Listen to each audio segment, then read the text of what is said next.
Hello, folks. We're gonna get started in just a moment. Let me do my little social media nonsenses.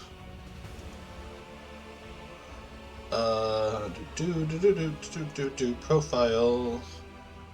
Uh, copy link.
All right. Well, that is. Oh, we got one more bit.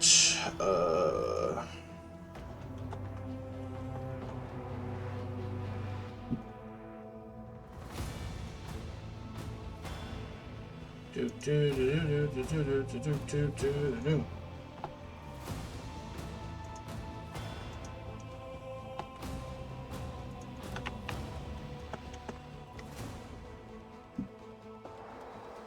Oh, that's not fucking.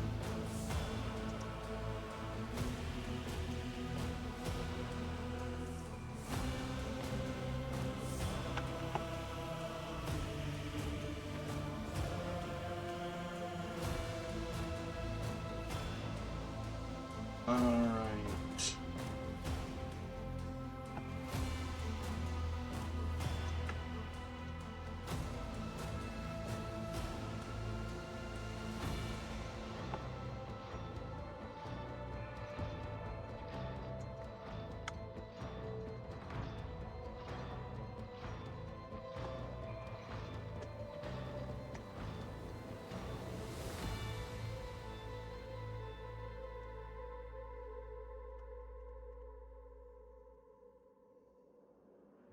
All right. That is the social medias taken care of. Got a little donut, little Dunkin's, a little bit of coffee. Let's make sure we're loading the correct game. Stream, save, load.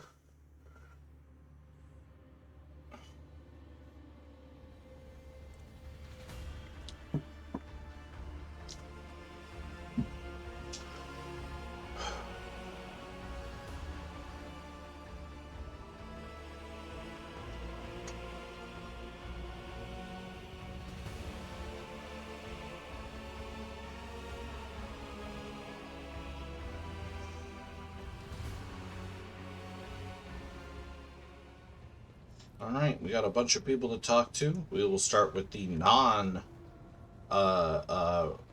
ground crew. How may I serve? A thin, pale woman stands out among the rest of the crew. There is a thick bundle of cables coming out of the back of her skull and disappearing under her ceremonial garment. and you see the grate of a quietly humming vox where her mouth should be. The woman sees you and bows her head in a respectful greeting. How may I serve you, Lord Captain? Remind me who you are.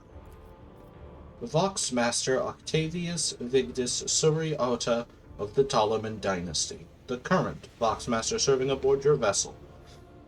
In accordance with the Seneschal's orders, I assumed this duty immediately upon the demise of the esteemed Vox Master Septimus, who was my grandfather. What are your duties, Vox Master? I am the ears and the voice of this void ship. I supervise several dozen officers and 3 times that number of support personnel. We receive, send, encrypt, and decode all incoming and outgoing messages through the ship's internal and external channels. And we also ensure clean communication and the optimal efficiency of the crew's voxcasters.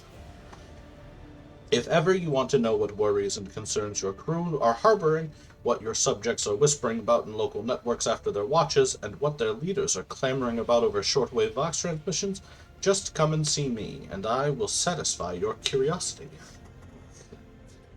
Have the Vox spirits brought you anything interesting lately? Forgive me, Lord Captain. I have no information that would be of interest to you at this moment. Your appearance is unique. You are void-born, are you not?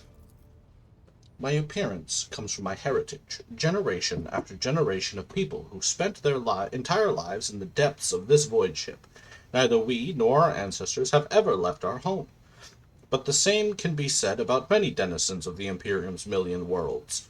We are used to the silence of the cosmos and the voices of the ship. There are thousands of us, but we dwell far from the Lord Captain's upper decks and remain unseen. We are the Voidborn. Tell me about the lives of the Voidborn and my crew. To us, the groans, creaks, and murmurs of the ship sound the way babbling brooks and singing birds do to world-dwellers. We hear the ship breathe, know what it is feeling and thinking. We are part of the ship just like it is part of us.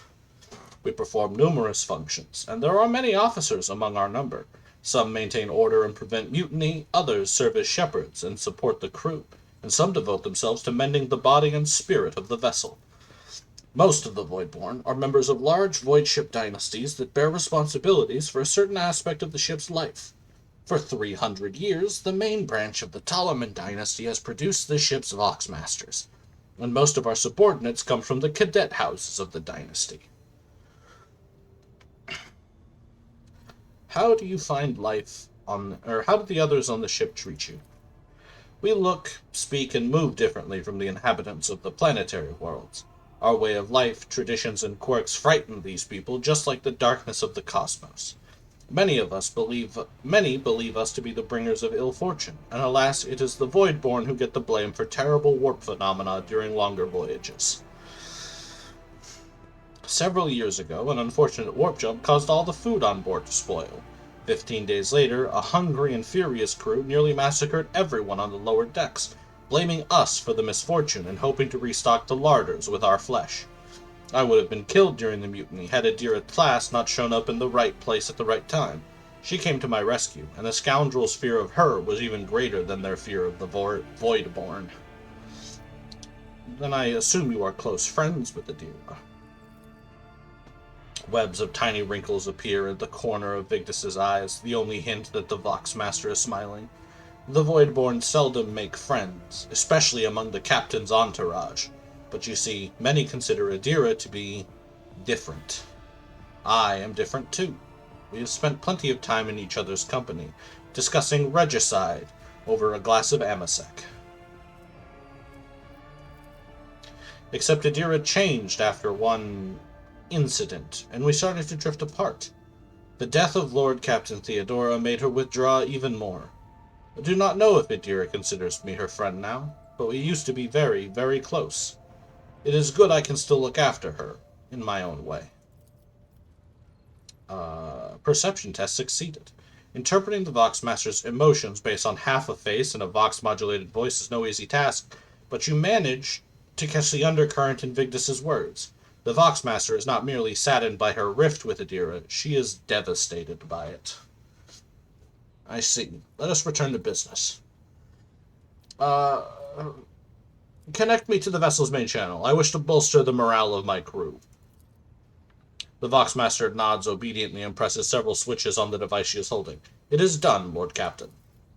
You address the crew with a rousing speech and hear your voice roll through the ship, reaching even the normally quiet corners of the vessel. When the broadcast ends, you hear distant shouts of approval. That will be all for now.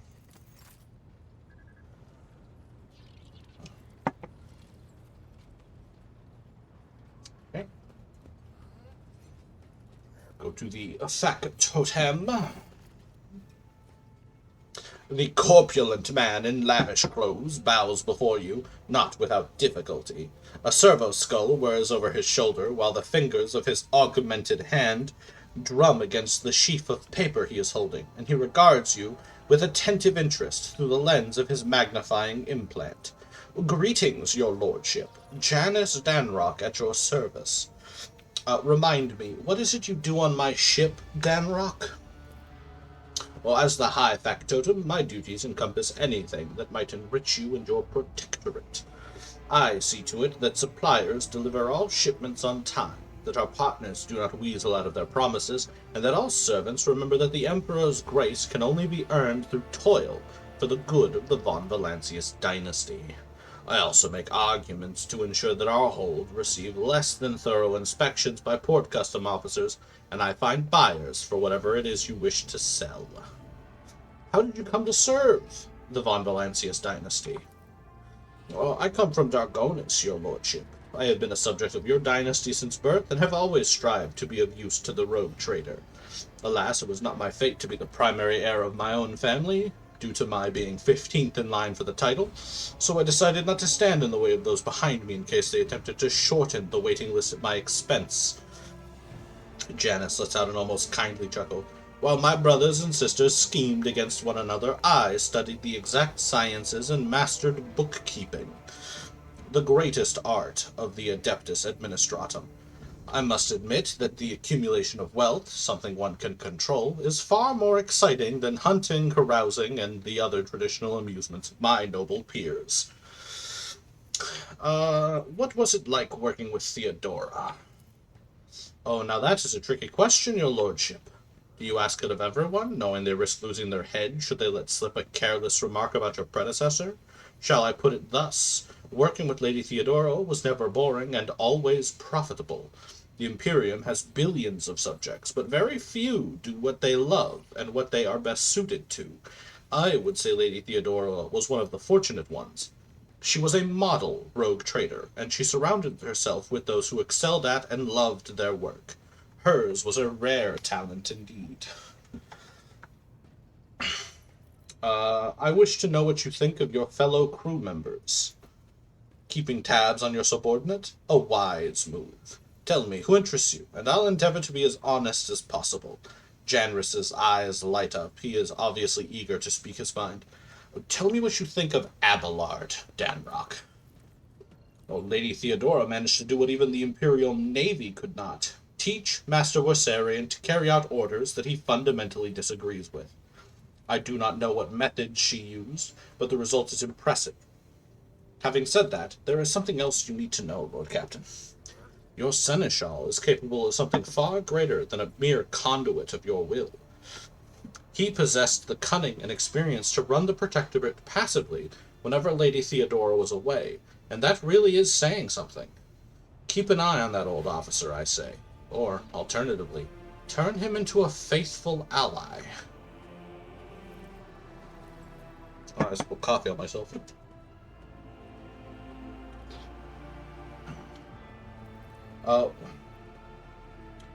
I'd like to hear your opinion on Kunrad, the former Master of Whispers. I hope I never see him set foot aboard this vessel again, not even as a servitor. Although, he would be able to do at least some good that way. Someone has to clean the latrine. Oh, son of a bitch. Someone has to clean the latrines after all. The factotum's bloated face grows stern. Give us all quite a fright on that ill-fated day, Lord Captain. And still, to speak candidly, I never enjoyed Master Voigtvir's company. I believe him to be a man who knew how to do his job. Regretfully, I was mistaken. It turned out Kunrad lacked the most important quality for a Master of Whispers, unwavering loyalty to the rogue traitor, and his failing came to light in the most deplorable manner. What do you have to say about Voxmaster Tolliman? Ah, yes, the Voidborn. You know, in my family, we use such creatures as quarry whenever we went hunting. Mutants are the bane of humanity. An unseen tumor that threatens to end us all. But I digress. In the brief time Tolliman has spent in post as Voxmaster, I have not noticed any significant flaws in her character, or anything that would make me question her professional qualities. Needless to say, she is very diligent, as is any Voidborn seeking to earn their master's affection. I believe you can trust in her skills and loyalty.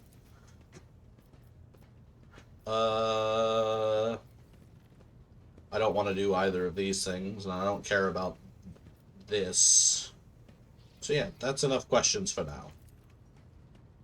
Alright, let's see. Who else do we have to talk to? Talk to Jocasta. Jocasta Sourback is the very picture of discipline. Her uniform is exquisitely pressed, her armor is polished, and her posture is imposing and rigid. The only flaw in her immaculate appearance is the heavy enforcer's maul, which is worn and battered from frequent use. She salutes you with a practiced motion. Greetings, Lord Captain. How did you come to serve on my flagship? I come from the noble Sourback family of the capital world of Dargonis. I dare say that our house is renowned for its loyalty and strict adherence to the law, and the members of my family have been your faithful enforcers for centuries. I am honored to be the 6th Master-at-Arms named Sourback to serve on this ship. Jocasta speaks the words with unmistakable pride. Why are you here instead of basking in luxury on Dargonis? Because of my cousin Macarius. A furious crease appears between her brows. I cannot stand him, but the feeling is mutual. We can hardly be in the same room together, so I jumped at the opportunity to become your enforcer. I should thank my obnoxious cousin for nudging me towards the best decision of my life. I serve you... My fucking... Shit's done. I serve you with all my heart, and wish for no other fate than this one. You're wearing Imperial Navy armor. How did you come by it? I inherited it from the previous Master-at-Arms. Like the esteemed Seneschal, he left the Navy to serve Lady Theodora. He brought quite a few officers with him and established a tradition. Upon the death or resignation of an enforcer, his or her armor would be passed on to a fellow officer who had distinguished themselves in the course of their duties. I was awarded armor in this way in my time, and upon the death of my predecessor, I inherited his personal armor. What is your opinion of me as captain?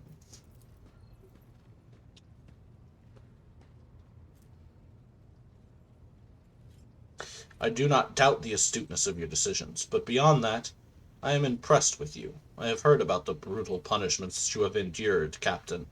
She looks away, but before she does so, you notice a strange spark in her eyes. Your tenacity deserves admiration. There is fire in the black depths of her gaze. If she could, she would devour you whole with her sidelong glances. I seem to be detecting something more than mere admiration. Then what about awe? She stares at your neck, right at the scar peeking out from under your collar. Her pupils dilate and she licks her lips involuntarily. Thinking about what you have suffered leaves me trembling.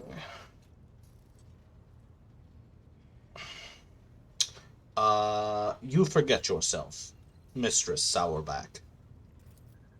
Of course, Lord Captain. She forces herself to look at you again, and this time you see only cold impassivity in her eyes. I want to know what you think about the other officers. I do not trust them, but I do not trust anyone. Mistress Tolliman has too much power and will surely be tempted to start deciding for herself what information to share with the crew on your behalf and what to withhold. Ravor is closely intertwined with the ship's system, which opens up plenty of opportunities for sabotage. He must be watched. As for Danrock, Forgive me, but a man of his size and habits cannot help but steal. What about Abelard? The Seneschal is a model of competency and fidelity, and all the officers and enforcers look up to him with gratitude. A grimace of fierce devotion takes hold of Sourback's face before she abruptly grits her teeth and continues. It is all the more distressing to see that the years have not been kind to the deeply respected Master Worsarian. Soon there will be no rejuvenate treatment that can save him from the mistakes inherent in such advanced age. But we are ever watchful, and will be there to steady the trembling hand of the honored veteran if need be. I would like to know more about your service. What are your duties as Master-at-Arms? I am responsible for upholding safety and order aboard the ship, guard duties, patrols, finding and punishing troublemakers. In addition, my enforcers ensure that the crew follow all directives and carry out their tasks properly. As they say in my family, a servant who shows disobedience today prepares a riot tomorrow. There are thousands of people aboard this vessel. How do you maintain order? 2 words, Lord Captain: suppression and fear. The base nature of the rabble cries for an iron grip, lest they give in to their animal urges. We have many well-tested measures to prevent it. Random night searches, preventative interrogations, corporal punishments, and executions. Of course, the laws of the ship equally apply to the officers. We eradicate the canker of insubordination whenever we find it, without mercy. I hope you will not repeat the mistakes of the previous Master-at-Arms. You can be sure of that. He was a fine officer, but suffered from the fatal flaw of trusting his associates. I myself lack that weakness, and trust to no one except you, Lord Captain. Cool. Bye, Jocasta. I'm gonna go close my door. I forgot how much talking to myself this is.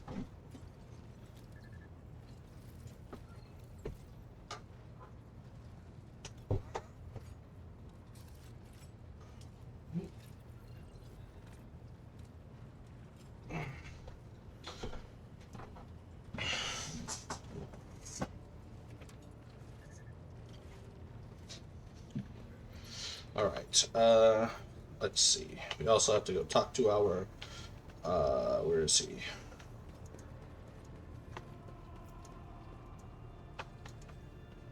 Is he not currently there?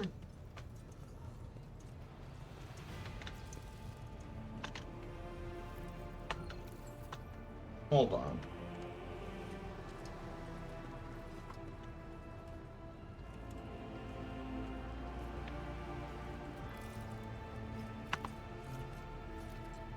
How intriguing.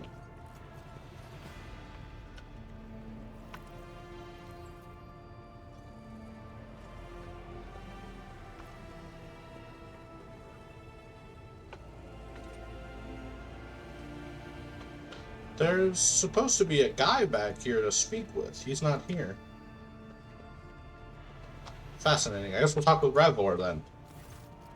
The tall man before you appears to be woven from tendons and muscle. Blue veins snake under his white, almost dove-colored skin, and his scalp and chin are covered in cropped white hair. His neck and shoulders are wrapped in wires that hint at the presence of neuroconnectors under his uniform. The officer's face seems to be twisted in a perpetual grimace of annoyance and anger, but he greets you with a respectful nod. Lord Captain, Master Helmsman Ravor, at your service. Remind me, who are you?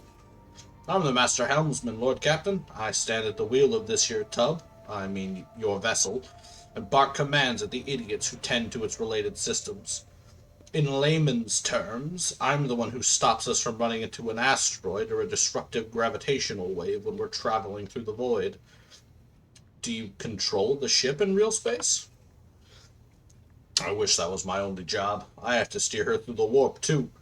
But most of the credit for that goes to the Navigator. The warp's a nightmare, always tossing up something new.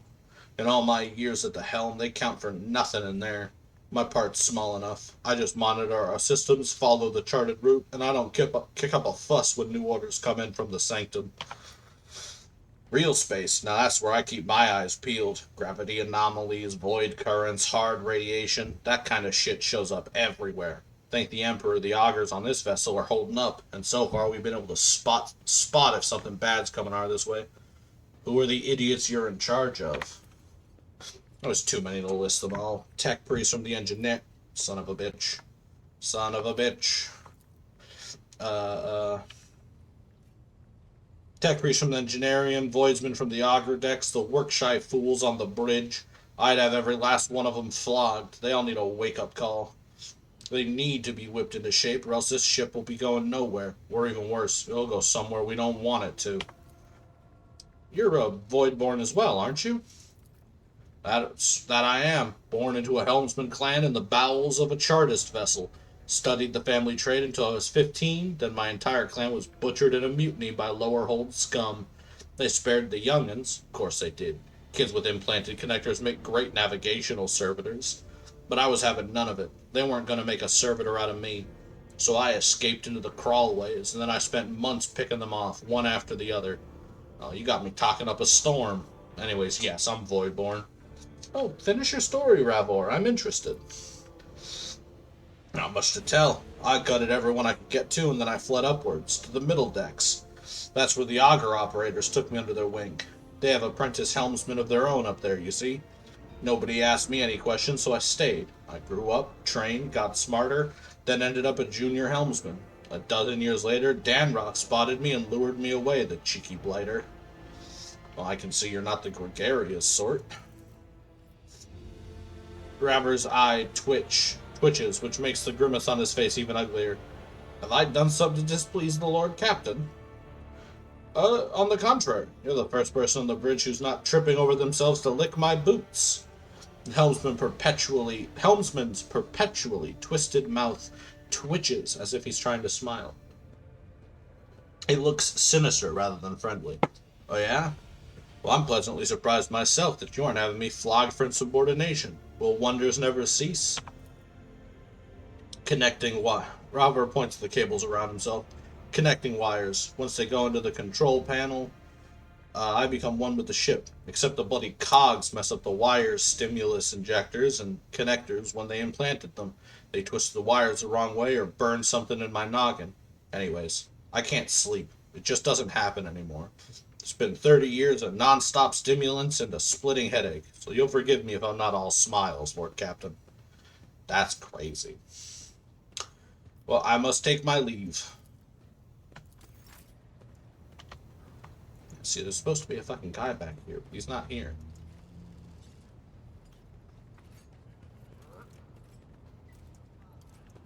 Alright, well, let's talk to Argento. Rogue trader. Tell me about the Adeptus Sororitas. Gladly. There are none more faithful to the God Emperor than my sisters. We fight against his enemies by the will of the Holy Ecclesiarchy. I beg your pardon, Rogue Trader. Here I am talking about what every lesser noble in the Imperium knows. So what exactly are you interested in hearing about? They say that the Sororitas are the fiercest in their faith among the warriors of the Imperium. Is that true? It is. The Sisters of Battle are a fire lit by the God Emperor. They are the echo of his voice that travels through the dark expanses of the universe. We bring his wrath to heretics, mutants, and other enemies of humanity. We protect the faithful from the unholy and unhallowed. Sometimes with words, more often than not with a bolter. Are all sisters truly as faultless as you say?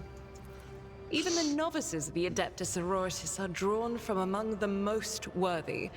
Those who have taken the vows and become a full-fledged sister are the best of the best, tested by trials of body and spirit. Yes, there have been cases when a sister stumbled or showed weakness, but do not expect to hear a story of depravity or downfall from me. Each such occurrence is a great tragedy for us all. Light cannot bear the smallest speck of darkness within. And thus those who have trespassed or shown weakness of spirit are given a chance at redemption. They are called Sisters Repentia, and may the enemy tremble before her, for nothing can stop a sister of battle who yearns to be cleansed of fault and weakness.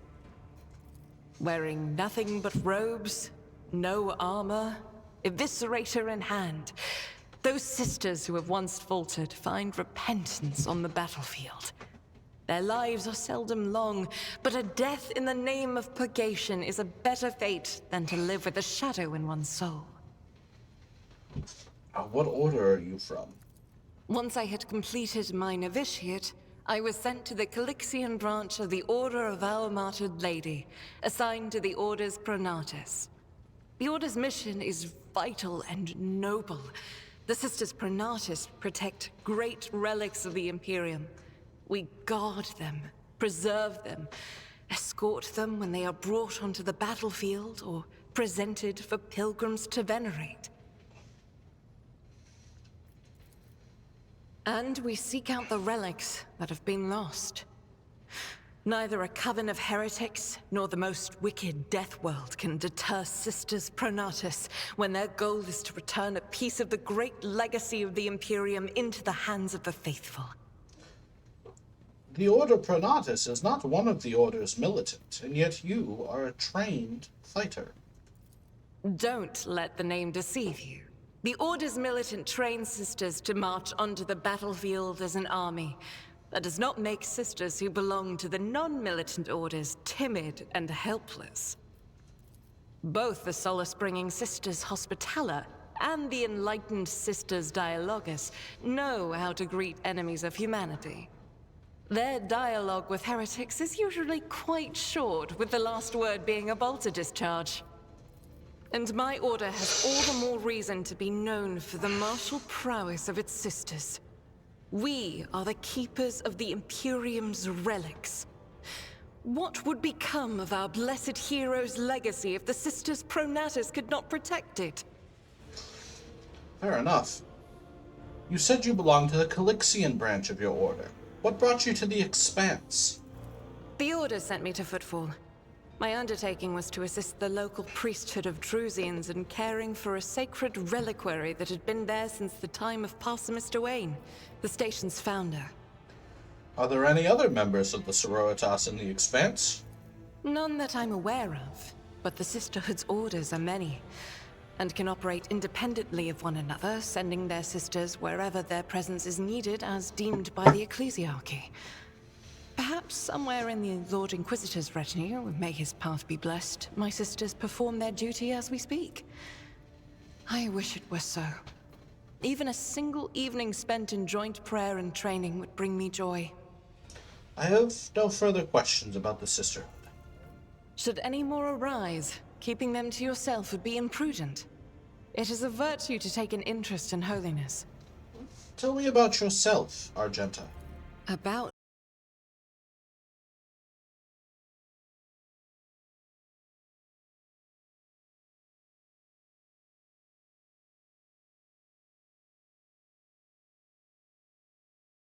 no rest.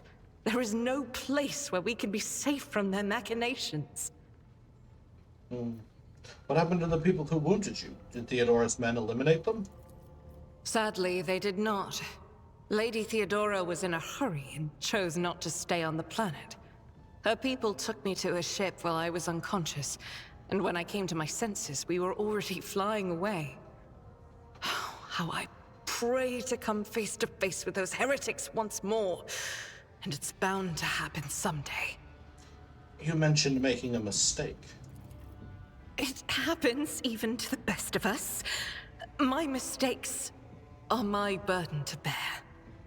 I'll find a way to atone for them. Where did this happen? I hadn't been here that long. Not the right one. Just one journey from Footfall, and the other journey, the majority of which I spent in the confines of the Medbay. I can't tell you much about the first voyage. I was more focused on prayers and ruminations than on the people around me, or the journey itself.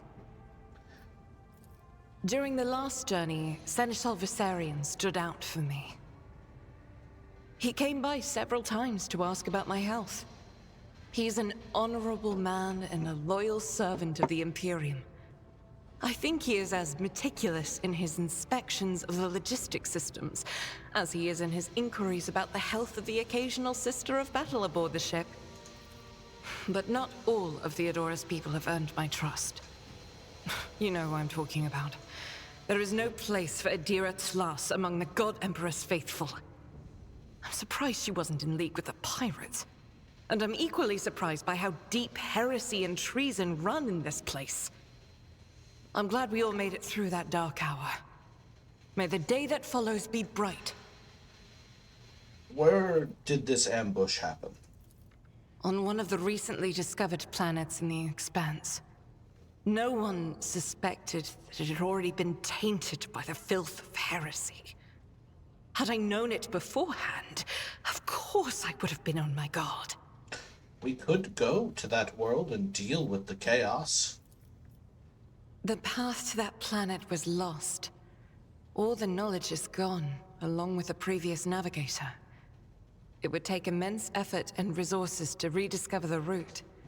The heir to the von Valancia's protectorate must have plenty of other issues to deal with right now. Perhaps later, when the skies above our heads have cleared. I have no more questions, thank you. As you wish. What is it that's keeping you with me, Argenta? This ship was targeted by heretical pirates, which means that my presence here and the assistance I provide to you are my sacred duty.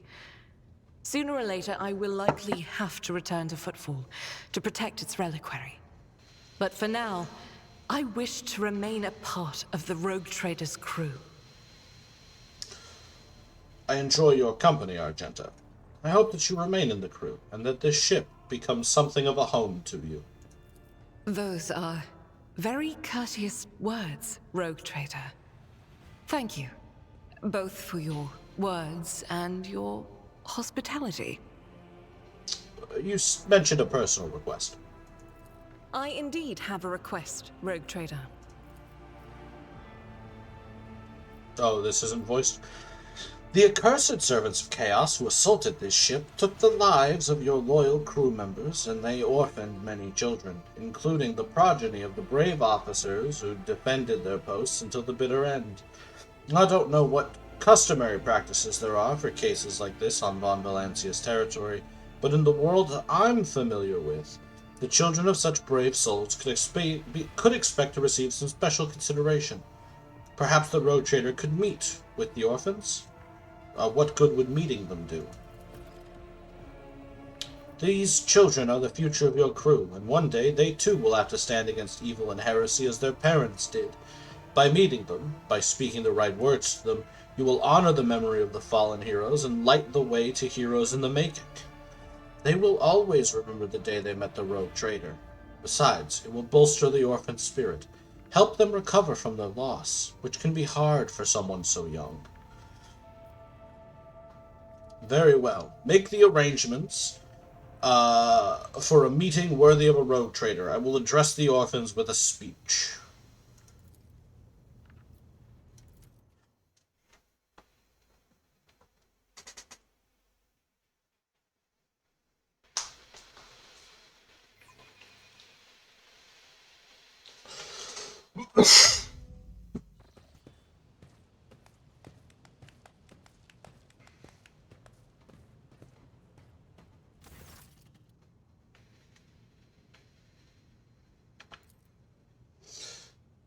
A group of adolescents, clearly dressed in their finest, freshly pressed clothes, forms a straight line before you.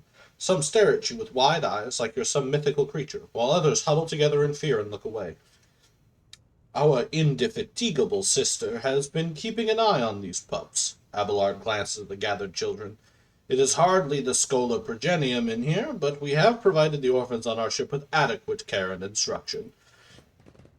Argenta is standing to the side of the group. At your approach, she perks up and announces, her voice ringing, "Brave ones, the master of this ship has appeared before you, the one who guides it through the darkness of the universe by the Emperor's will. Greet your Lord Captain, the Rogue Trader of House Von Valancius." You notice Infernus Master Heinrich Montag standing a few paces away from the orphans. He watches you with approval and bows respectfully when you meet his gaze. Infernus, Master, do you serve as a teacher in your spare time? Oh, not at all, your lordship. I'm just looking out for him. It's the Infernus way to help folks in trouble. It is our job, after all. So we chip in rations here and there and make sure nobody gives them a hard time. We take the older ones into the clan's care if they want. Many in the guild are not our family by blood, but by circumstance. Grandly addressed the group. I, the rogue trader and lord captain of the ship, speak to you now. Your parents gave their lives for a just cause and brought honor to the Valancius banner, and those of the Imperium. I am proud of them, and I believe that you will become their worthy heirs. The teenagers hang on your every word with bated breath. Only a few at the far end of the row seem sullen and not particularly impressed by your speech. One of the scowling visitors, with a thin scar across his face, tosses his head back and says bitterly, "So what? Why should we care? Our friends and parents died, and there are dozens for you noble lot, and you just give us speeches?" Argenta quickly turns to the boy. A flurry of emotion flashes in her dark eyes, like she wants both to calm him and scold him for his impudence.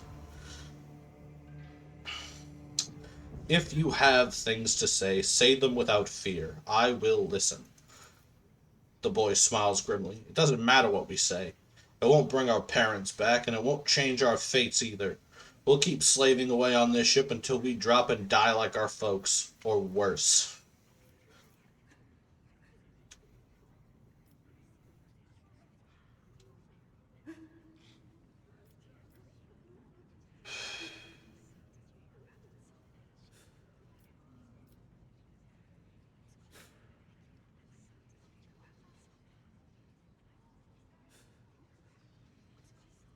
I understand your grief and dismay. Your parents died. It's not an easy thing to go through. But they gave their lives for the truth, for the good of the whole ship, for the Imperium. Do not speak of their honorable fates with anger and disdain. You heard the rogue trader. His words carry wisdom. It's hard to say whether or not your words have left an impression on the boy, but he nods slowly. Then he catches himself and gives you an awkward bow. Abelard gives a sign, and servants immediately emerge, carrying packaged treats with Von Valancius emblazoned on the wrappers. It appears that the Seneschal came prepared for any contingency. We got our own candy.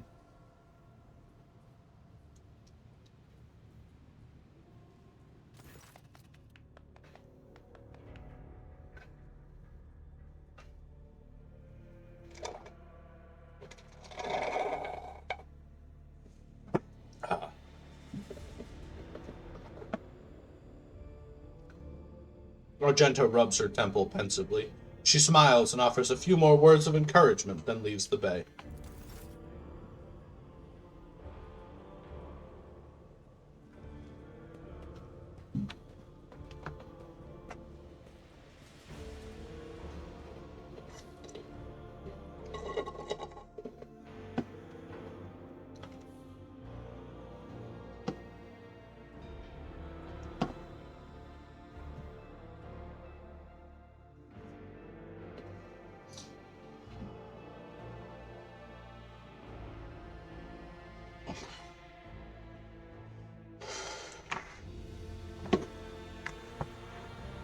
Alright, back to Argenta.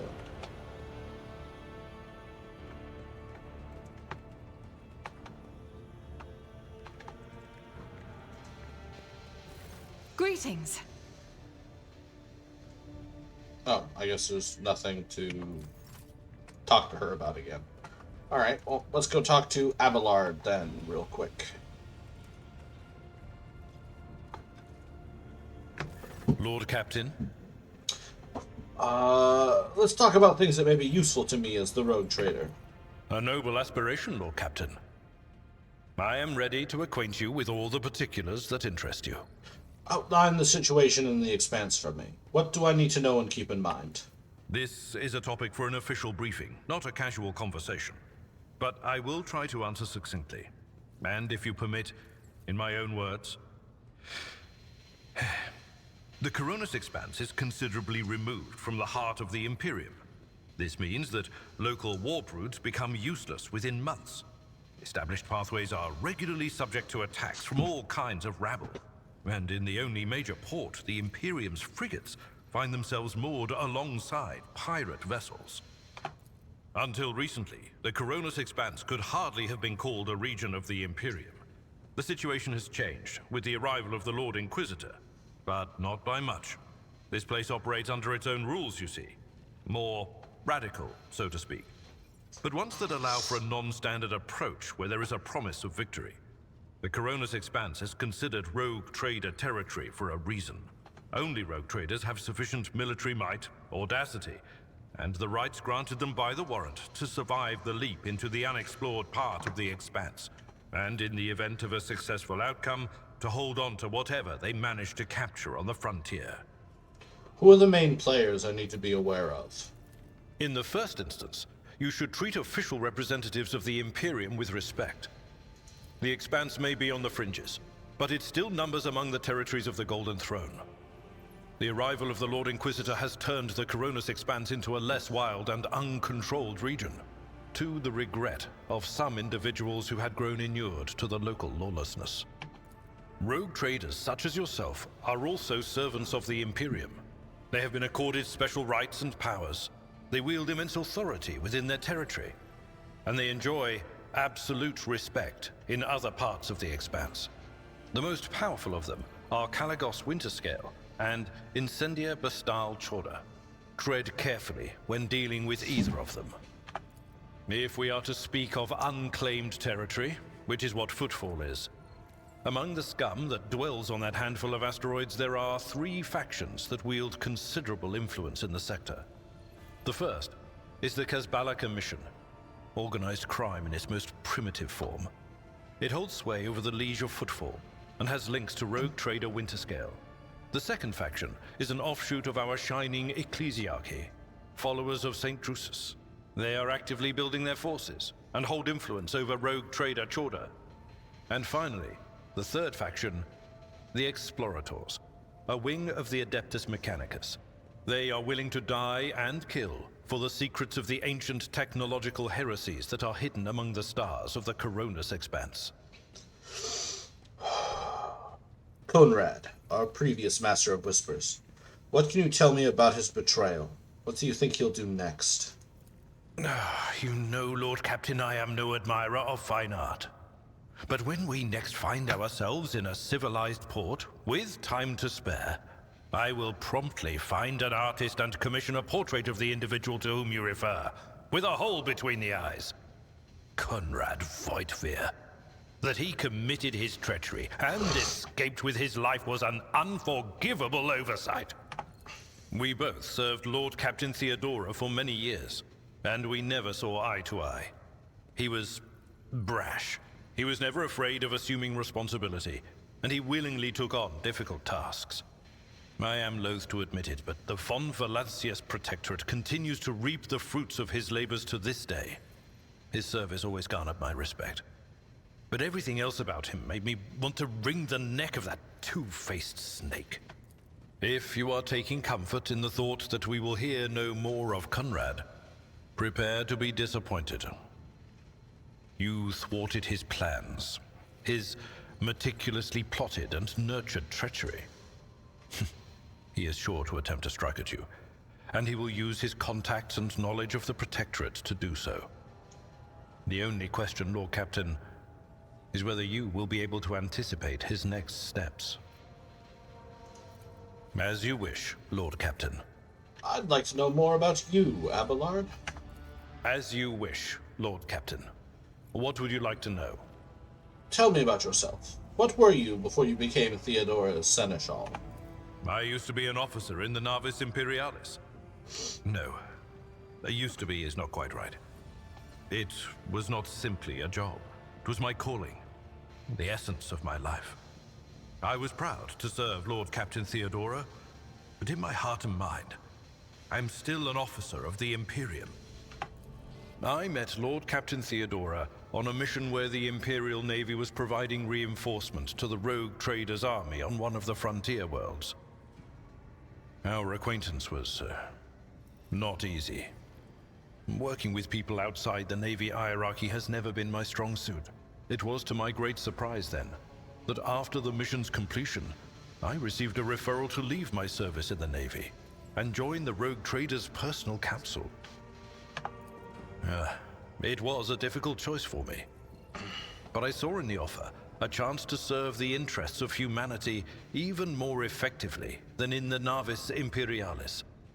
You do not need me to tell you just how remarkable a person Lord Captain Theodora was. I recognized her at once as a true leader and formidable creative force. One who had built a protectorate amidst the dangers and wildness of the Expanse. Leaving the Navy is far from easy. Why were you permitted to quit your post? You could say there was no one among the Naval Command who was willing to impede the wishes of the rogue trader. To do so would be to risk their own position and their relationship with Theodora. Well, the Lord Captain possessed certain contacts in the Imperial Navy. Contacts which she used to request help during the conflict on the border world. And which enabled her to make me an offer that resulted in my joining her retinue. The Navis Imperialis is an ancient institution with its own mandates and muster lists. On occasion, in the heat of an official briefing, or an informal discussion, I violated those rules, determined to press my point. It is challenging to choose the words to accurately express my opinion on a situation or the actions of others that do not sound overly scathing or confrontational. Many in command were inclined to view my manner of speaking as unbefitting a person of my rank.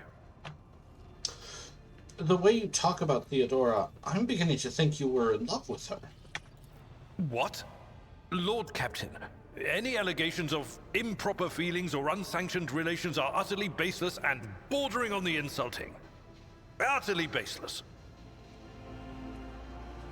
That's okay, bud. I still like you. Do you have a family, Abelard?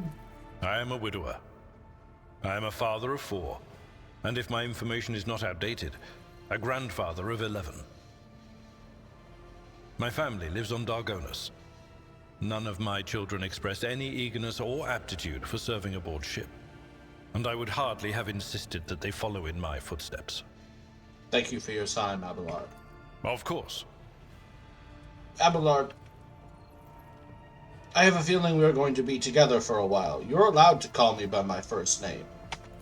I thank you for the honor, but I must decline. As a former military officer, I believe in the importance of order in all things, including the chain of command. You are the Lord Captain, my direct superior. I am not prepared to address you in any way other than as regulation dictates. I must take my leave. Until next time, Seneschal. Lord Captain. Alright, one more person to talk to, and then we can actually play the video game. Idira. The tall, middle-aged woman stares straight ahead, her eyes vacant as she rubs the implant at her temple. Her collar is undone, and one of the clasps is on the verge of falling off. Sensing your presence, Idira turns her head towards you and offers a crooked smile, even as her eyes look right through you. Idira, tell me my future. All right, let's hear what they're whispering about you.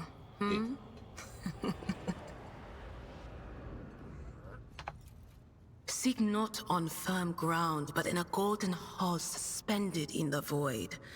There waits a child without kin, but with a name blind to truth. She draws the brush across the canvas and does not notice that her palette is full not of paint, but of blood. And with each smear, this well does not deplete, but fills and fills up to the brim. One thing is clear.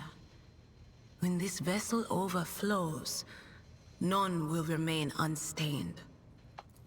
Among the blind men and false prophets, a red-robed sage seeks the answer to a question.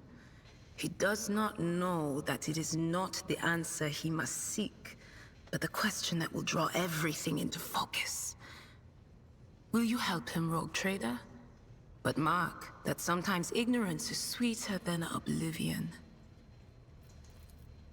A chained hound chases after glimmers of the aurora, but sparks in the scent of oil confound his nose. A chain trails after him. What will happen if you pick it up? Will you become his master, or merely another beast in the pack of his true lord.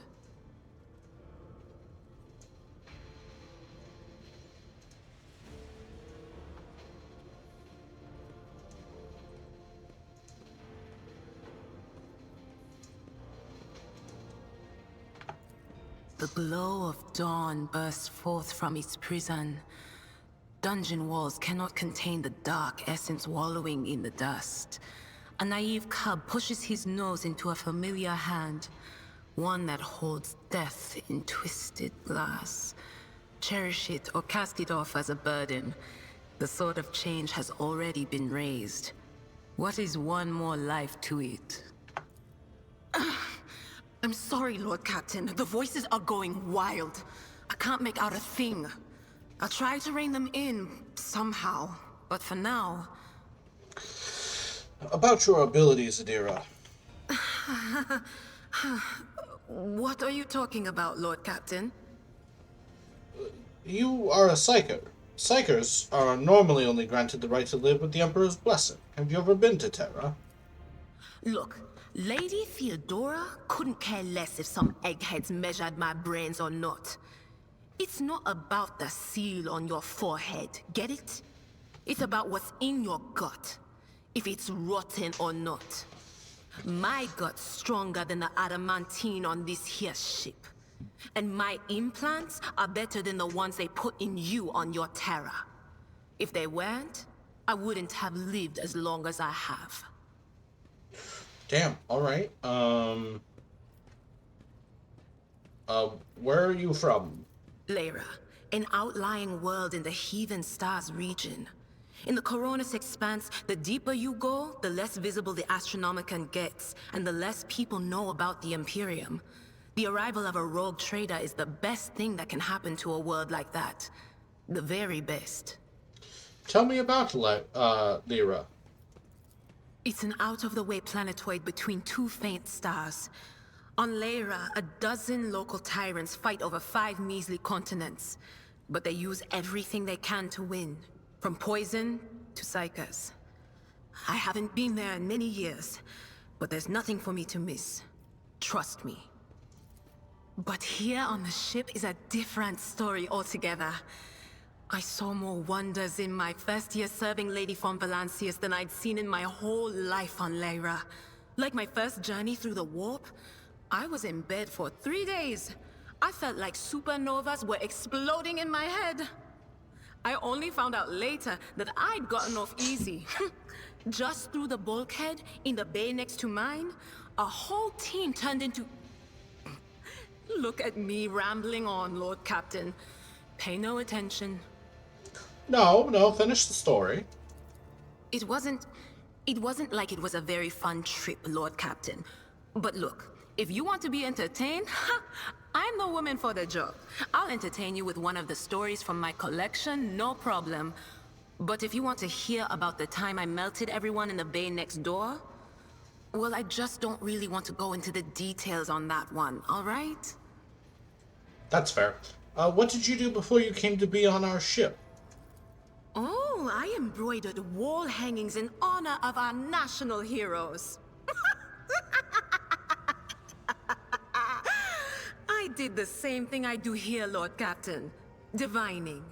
Our rulers prized the ability to see into the future. Every psyker that could be found was worth a small fortune on Lyra. There's no such thing as a peaceful life on Lyra. People like me were especially sought after.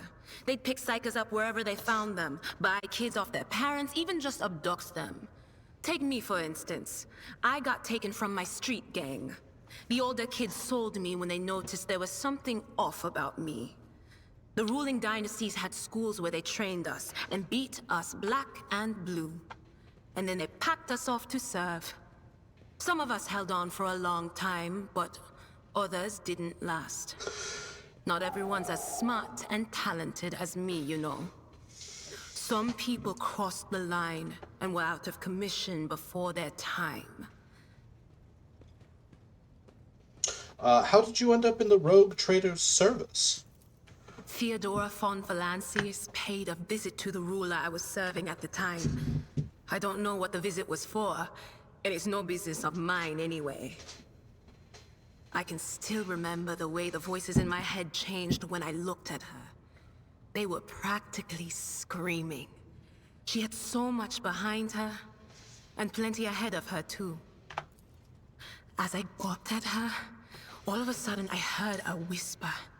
A hint, a suggestion, nothing more. But I know the difference between idle chatter and a real threat. I seized my chance and approached Theodora. I managed to whisper a couple of words in her ear before the wardens dragged me away. They beat me and locked me up. No wonder. It wasn't my place to converse with outsiders. And then Theodora's people came for me. They broke down the wall, butchered the guards. Also, I could tell them my warning in full. So I said the rest, but I didn't want to go back to my old life. And so I entered the service of the Van Valancius dynasty. Have you ever been off the ship? A few times. Not many. And if I think about it, why would I want to? I've got everything I need here. All the whispers I hear are familiar ones. They almost feel like family. And if I want to hear about the nightmares off the ship, I can, after some Amisec. But don't go getting the wrong idea. If I have to, I'll follow you to the edge of the galaxy. Let's speak about something else for a moment. Of course, Lord Captain. Things are strained between you and Argenta, I've noticed. The little sister is afflicted with her own set of voices. Ones that whisper to her about corruption and heresy. The silly girl doesn't realize that if she wants to find the source, she needs to start by looking in her own head. What's it like being a psychic? Lord Captain, forgive me, but it would be like talking to a person born blind about colors. I could spend hours explaining, but it wouldn't make any sense to you. Every psyker feels their connection with the warp in their own way. One person might see spots and shadows out of the corner of their eye. Another feels fingers running down their spine. As for me, I've got a door in my head. One that's open just a crack. There's no way to close it, no matter how hard I try. I've just had to get used to the whispers from the other side. When I need to use it for work, I listen in more closely. But I usually just try not to notice it. What would happen if your door burst open? Well, if the door opens, that means somebody's planning to come in, right? But screw them. They're not coming through. Trust me. I know how to keep my valuable head locked up tight. I mean, aren't you afraid of losing control? Only losers who are afraid of their own gift lose control. Or idiots who never figure out what they are before it's too late. Or little kids who want to play around with their shiny new toy. If you don't know the limits of your abilities, or you're always bouncing around in your own head, that's a recipe for disaster. How do you live with this whispering? Training, habit, and a little Amasec and a couple other things you can get on the lower decks. If you put all those together, it makes things bearable. Sometimes I even wonder if I'm imagining half the voices I hear. You know, when life on board gets a little boring. Better than listening to the living, anyhow. Well, I mean, let's talk about something else. I already know she can see my future. I already asked her to do that. Sure thing. How well did you know Theodora? None of the officers knew the Lord Captain well. Not even Abelard, and she was always closer to him than anyone else. She told me from the off that if I ever listened to anything in the warp about her without her permission, I'd be going out through the airlock. I'm not an idiot, so I never stuck my nose where it didn't belong. Only when I was asked. It's hard to wrap my head around the fact that she's gone. Lady Von Valancius gave me everything I have. She opened the stars to me and the paths between them. I still think I can hear her voice. You should not do that. You should ignore that voice. Bye, Adira. Thank you for talking. Of course. Alright, we've spoken with every crew member that I want to speak to currently.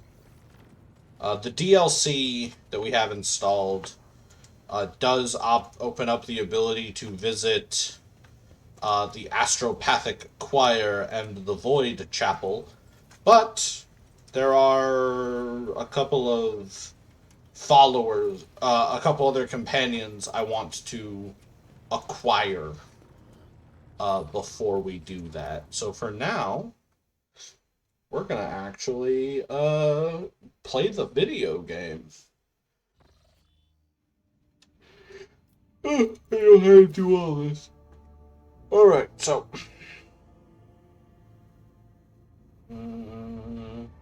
anything marked with this like little triangle-y exclamation point means that we have a mission there. But we're actually going to go for the Astropathic Station first, because Weiss is about to ask us to do that. Lord Captain, Astropathic Choir Master Zachary Weiss is asking to speak to you via a private channel. Greetings, your lordship.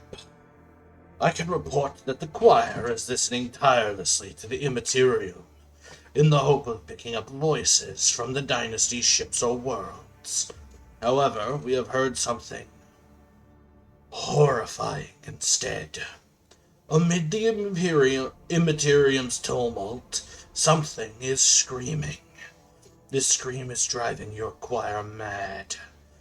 Until it stops, we have no hope of contacting any of the dynasty's worlds.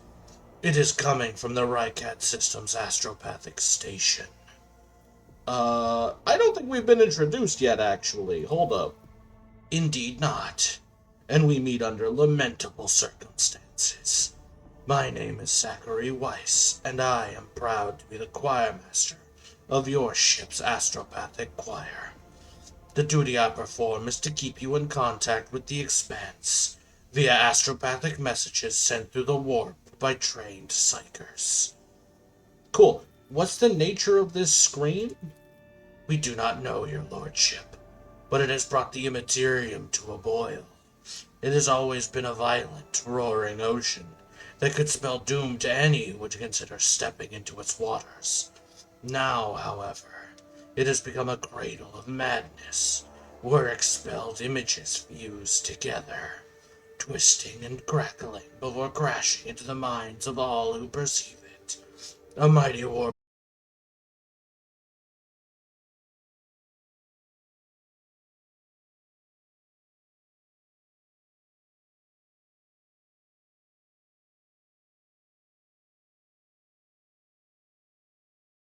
ahead of the void ship. It is motionless. There is lifeless silence across its Vox frequencies.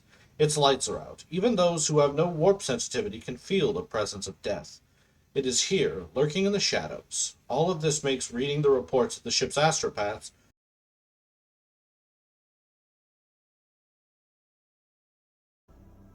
the main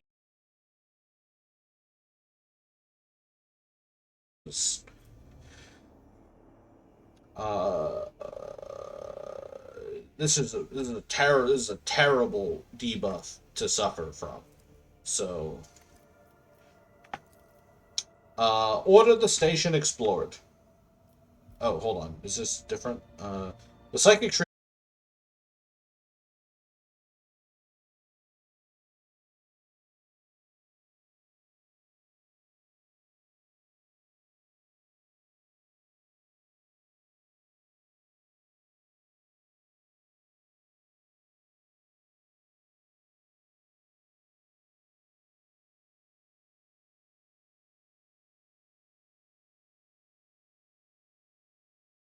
before and after, and a darkness that would devour the Astronomicon's light.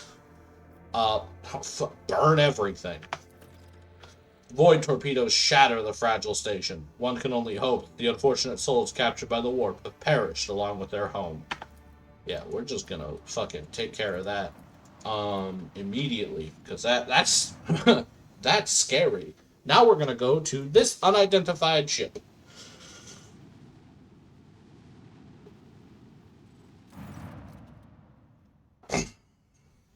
The Vox crackles to life, and Master Helmsman Ravor addresses you. Oh, what we have here, Lord Captain, is not very noticeable, but there's a void ship sitting in the local asteroid field. It sure is quiet, like it's huddled up there on purpose. It's not like I'm surprised. The thing is more scrap heap than ship at this point. Somebody sure went to town on it. We're registering critical damage to the hull and depressurization of several compartments. Oh, there's an incoming transmission now, too. Ragged void ship. Hear us? The Vox transmission hisses and abruptly cuts the static. Do not require assistance. Psh, Pete, do not require assistance. Psh, copy. The Vox relays a different voice. Psh, keep following. Psh, they'll pass us by, won't they? Psh, we're protects. Lord Captain, I'm told our augurs cannot determine the allegiance of the vessel. To be brief, there is an unidentified and badly damaged vessel within an asteroid field near the Rykad Philia colony that is refusing help, which, not to put too fine a point on it, has not yet been offered to them. Ravor, can we establish proper communications? Let the vessel identify itself. Yes, Lord Captain. The connection is established. Unknown vessel, we are receiving you. Identify yourself. For a brief moment, the Vox only hisses and snaps, and then several voices at once start shouting over one another. Don't tell him! Tell him! We're done for! This is Thunderfang. We are, one of the voices falters uncertainly and is replaced by another. A merchant vessel. Do you copy? We are a private merchant vessel. A merchant vessel? Of course they are. Damn my stupid head, where did I hear this name before? Thunderfang. Thunderfang, why can we not identify you? What? I don't know. What if certainly not? Our vessel is badly damaged. Damage is preventing the correct identification, we assure you. Peaceful merchant vessel. Thunderfang does not require aid. Ravor damage report. Telemetry shows multiple hull breaches, most likely caused by the guns of a combat ship. Several compartments are leaking air. The bridge has almost been almost completely obliterated. 2 of the engines are critically damaged. Somebody gave them a thrashing so solid they barely managed to limp away. Thunderfang, your vessel is badly damaged. What happened to you? The Vox responds by bursting into a cacophony of sounds, words, and emotion. Someone chuckles bitterly, another swears with some foul expletives, and yet another hisses furiously, demanding that the other shut up. You manage to make out little from all this noise. We were just flying, minding our own business, straight out of the blue and open fire. Miracle we could get away. Emperor protected. And then more fire. Who? Void only knows. Roasted our tail, bombed everything. Our folks, are left without help. We never got to them. Thunderfang, stop playing games and explain again what your business is. And this time, I highly recommend the truth. Happy now? Idiot, it's too late now. Do you copy? We are from the Fellow of the Void. We did not come here to loot. On a different business, to help our own out of jail. Do not hurt, please. We already had our chronos cleaned. How about striking a deal? In case you're unaware, Captain, the Fellowship of the Void is a disorderly assembly of several dozen pirate factions in the Coronis Expanse. They consider themselves above regular heretics solely because they sometimes have Vox conversations with those whom they are about to board. Were it up to me, I would make them eat a salvo from the macro cannons to shake the scum loose from the decks. They certainly deserve it. The honeyed voice of the High Factotum interrupts the translation with a polite cough. I would wait on destroying the vessel if I were you. Although the moral aspects of their livelihood do cause some awkward questions, the Fellowship of the Void remains a major supplier of goods to the local market. Perhaps you will find dealing with them acceptable, especially in a situation where performing a warp jump is impossible.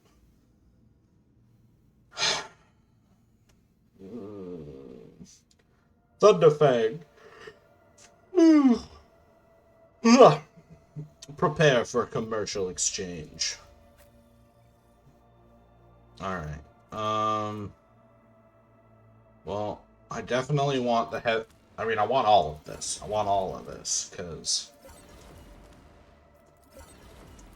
gotta keep a healthy stock of melted charges on hand.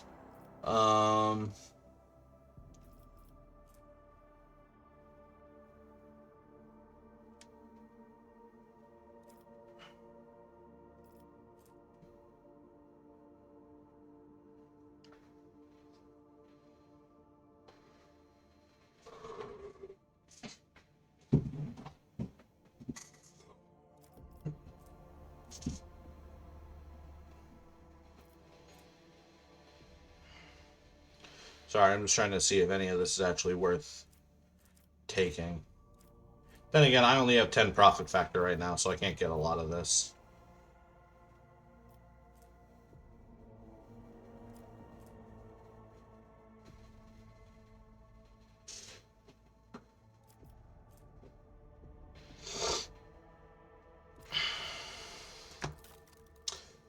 On that note, though... Oh, I actually have straight up nothing else you want besides a little bit of stuff.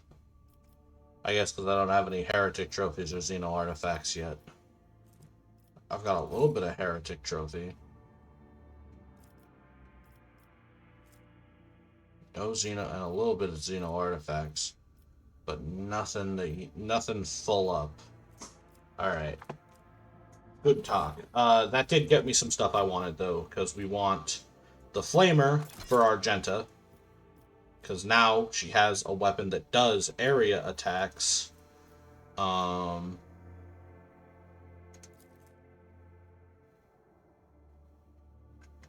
Which is good because she's good at that.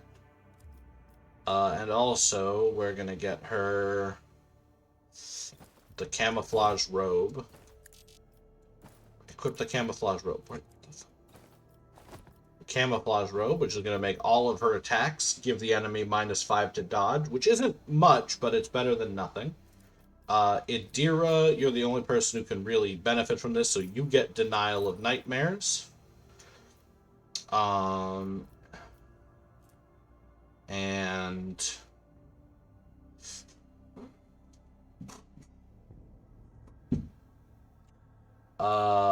Abelard, congratulations. You're trading out your Seneschal's trusty carapace for heavy leather armor.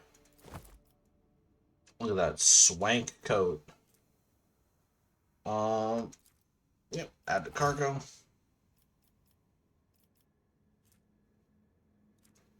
Alright.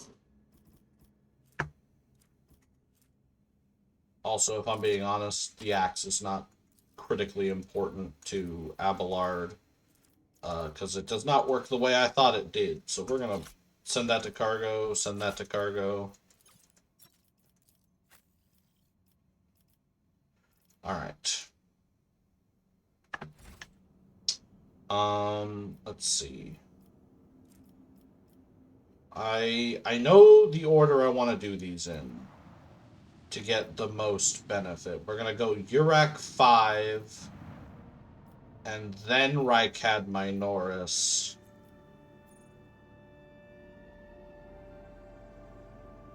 And then to Rykad Philia. We're going to go to Rykad Majoris just because we can scan it for a little bit of free XP. Yay, free XP. Yeah. Go to Urak 5. We're actually probably not going to get to Rykad Minoris today, but we'll definitely finish Urak 5. Lord Captain, reporting. The heralds of the Navis nobility continue to maintain Vox silence, perhaps due to Urak 5 being off limits to visitors. We intercepted signals from the beacons drifting in the station's orbit. The demands are clear. We are told to turn the ship around immediately. We have also detected an accumulation of space debris near the station's docks. Presumably, it is the remains of interplanetary shuttles. Perhaps the esteemed Navis Nobility House requires aid, and therefore cannot respond to our Vox transmissions. No one orders me.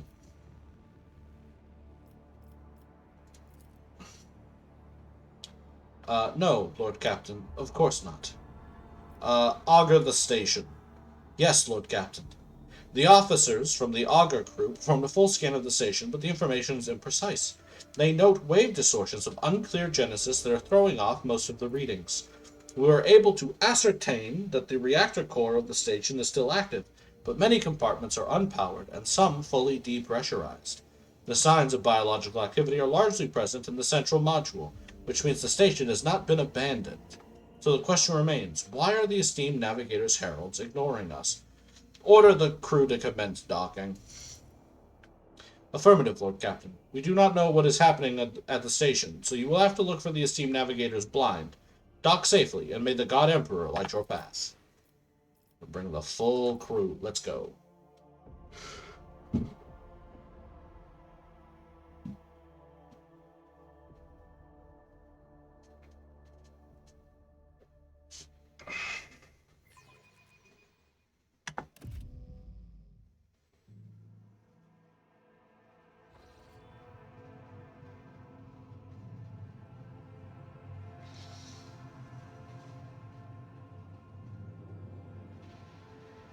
Pathetic worm. You dare to argue with your master? It was not you whom I swore to serve within these walls. My lips are sealed.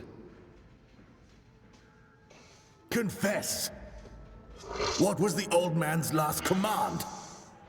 What are you planning? Give up, Keeper. You have lost this battle. Again. We're getting nowhere with these ones, sir. Permission to execute them.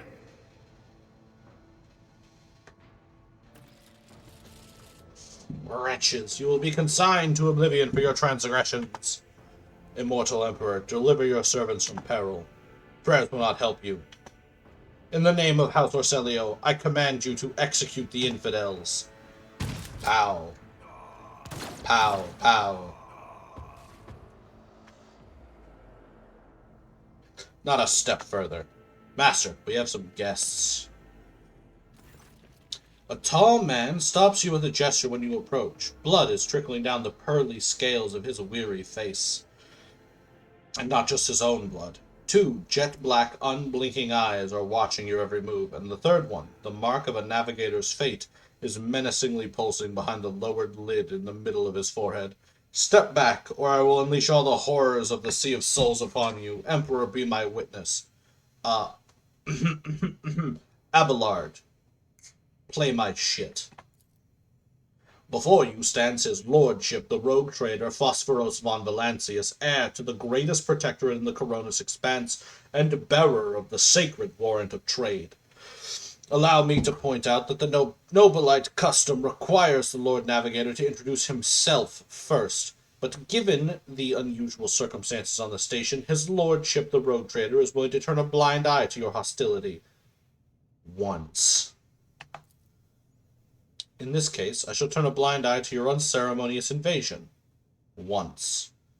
Very well. Allow me to introduce myself. Before you stands Felix Christoph August, keeper of this place. So, you did not arrive to offer support to the traitors.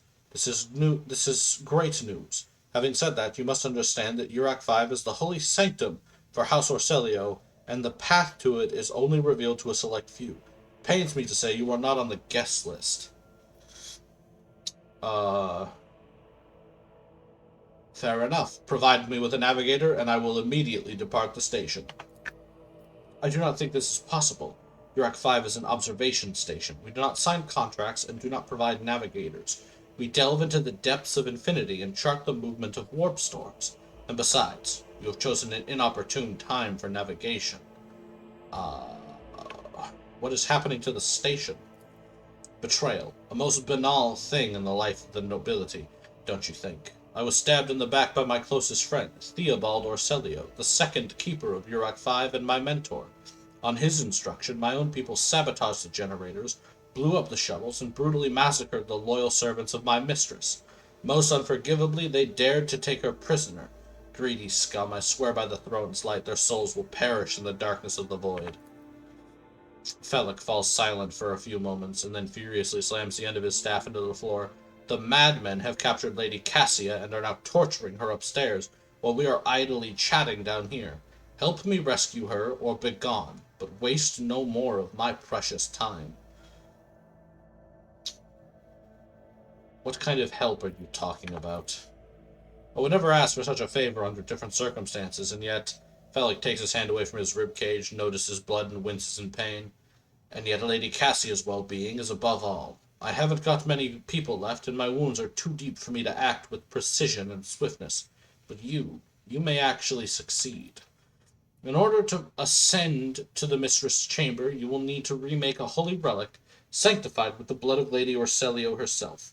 This is the control rod of the elevator machine spirit. I have one part, and the other was lost during the mutiny. But even this relic will be of no use unless the elevator mechanism is powered. Oh my god. How do I remake the control rod? I have a phylactery containing the mistress's blood. It needs to be taken to the laboratory, which is located behind one of the reliquary doors. The most ancient of sacred mechanisms will help to rebuild the rod. The tech priest ceaselessly performed the rites of appeasement so that the machine spirit would serve the house in its time of need. The fateful hour is now upon us. And how do I power the elevator? The station's main cogitator is situated in the guard room. Just enter the correct command sequence and the sacred mechanism will do the rest. It's so simple, why don't you do it yourself? I never said the feat would be easy to accomplish. The path to the laboratory and the guard room is blocked by the very same madmen who took the station. They will not negotiate and are not afraid of displeasing the Navis nobility or incurring the Emperor's wrath. They bow only to brute strength, something which I currently happen to lack. Fine.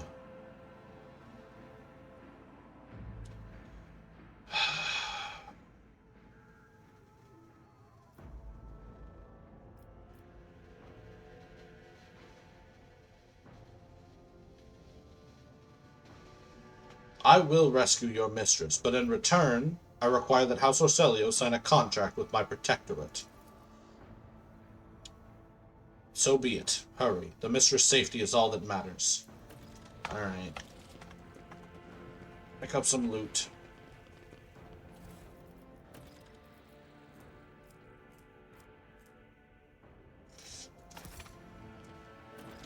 Make sure my thing is turned on.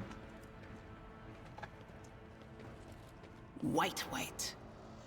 Bright, pure color. And it's all riddled with horrible veins that carry the poison of fear and pain throughout its body. Who are you? Why are you crying? If the witch is talking about the enemies of humanity who set upon this abode of noble navigators, then our weapons will soon dispel their wicked misery.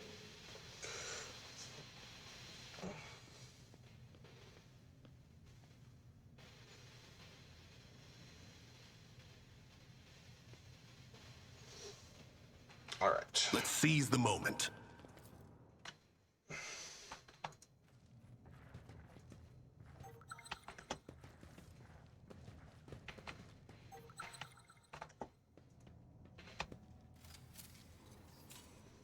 I better myself through my service.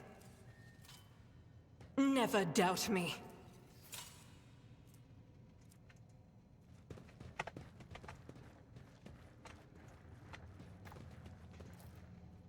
Always striving for greatness.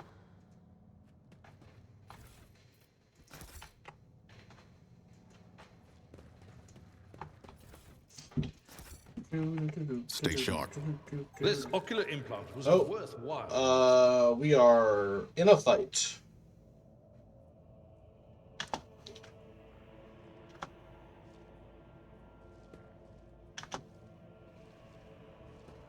Your execution is assured. Right. Okay. Well, we're not in a great position for this fight, I don't think. Which kind of sucks. Kind of blows. Not gonna lie. Not gonna lie. Uh,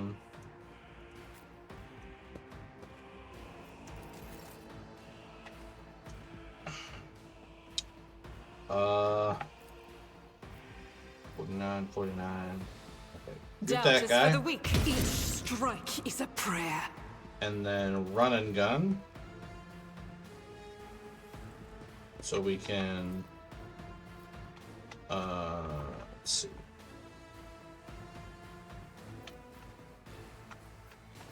What are my chances of hitting? 20%, 14, 22, 29. Alright, so our best bet would probably just be like that. Alright. Oh! 2 shots. Good. Okay. So that's actually enough to hit I'll do Revel it. and Slaughter for the stat boost. Faith And Furious Recital without deeds is worthless. for a little bit extra momentum. That's good. That's good. That's...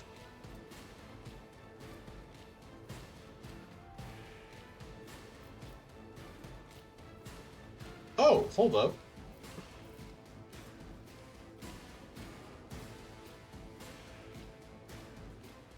Oh shit, Revel and Slaughter removes Winded. I did not even know that. That's crazy. Okay.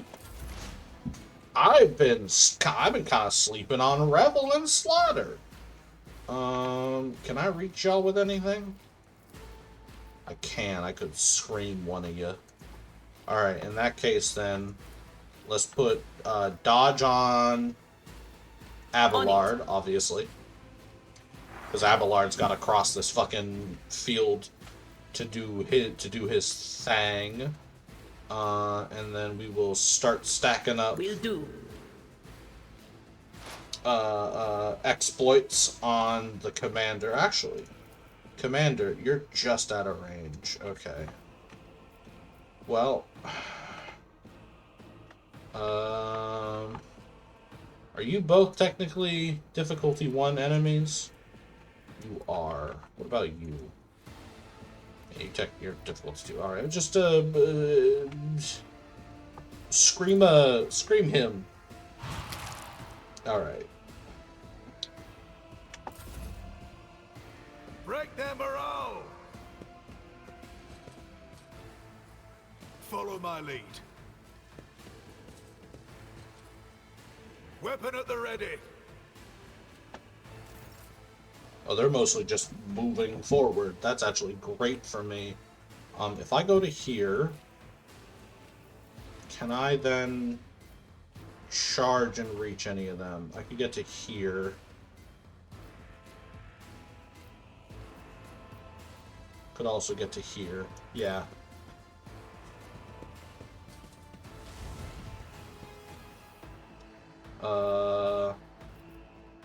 And then we will pop Endure.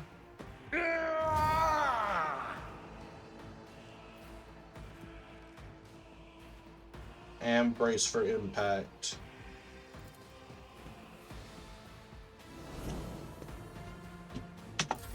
And then it's our turn. Take Abelard's spot. Alright, Abby. Obviously, you got to serve us.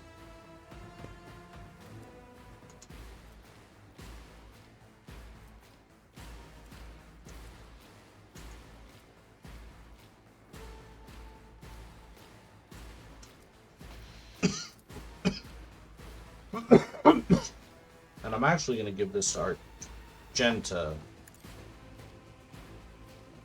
Argenta gets voice of command and the spare turn. Actually, hold on. If I shoot, if I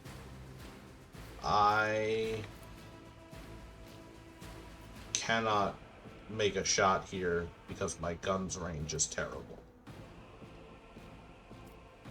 You are just outside of my range. All right. Let's set this in motion. Well, in that case then, did I give you the upgrade to that yet? Demolition Engineer, point blank, no. Reminder, we have to get the Revel and Slaughter upgrade that allows it to be activated after 2 kills. So we're just gonna take... We're also slightly out of range.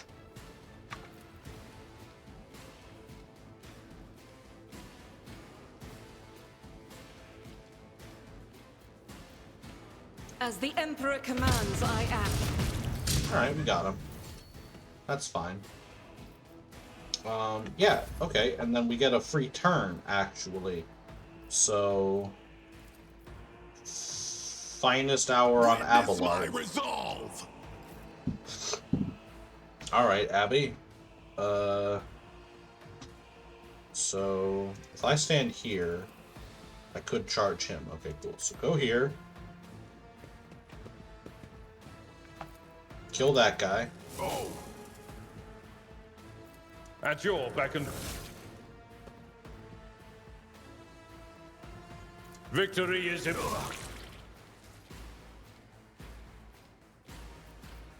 Endure again.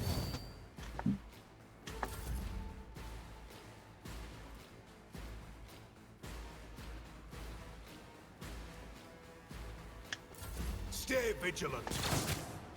My faith strengthens me. Follow my lead. Argenta has a 50-50, 20%, 20%. Alright, Argenta, go to here. The Shoot enemies him. of the Emperor will be undone. I'll Run do and it. gun.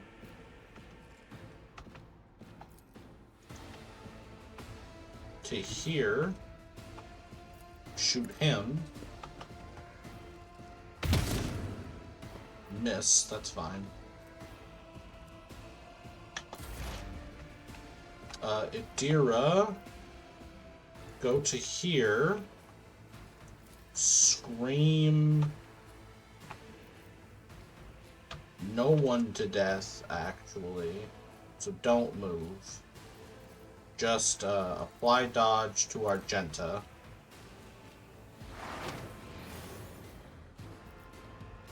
Get analyze enemy up on guard Medicae.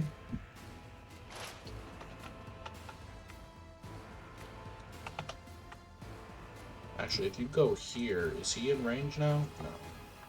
What about... Oh, shit, fuck. What about here? Aha! Anything farewell. Abelard.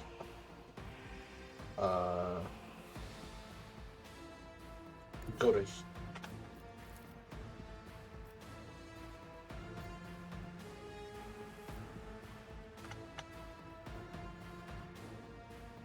Yeah. Go here, kill him. Endure.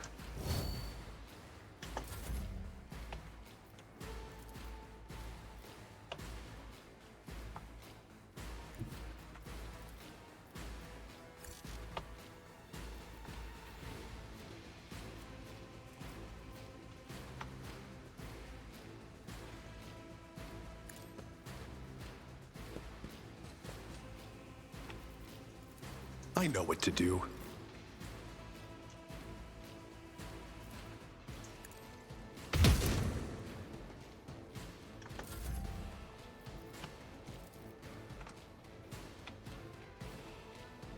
Oh, I guess I didn't actually...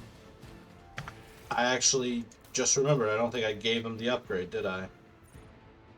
No, I didn't. I got Steel Resolve and You Go On.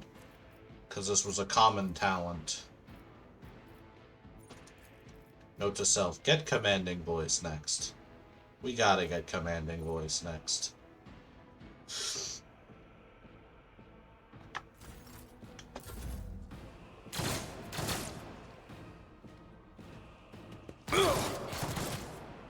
That's fine. Abelard can take it.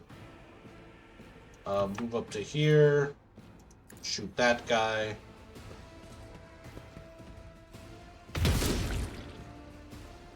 Revel and Slaughter.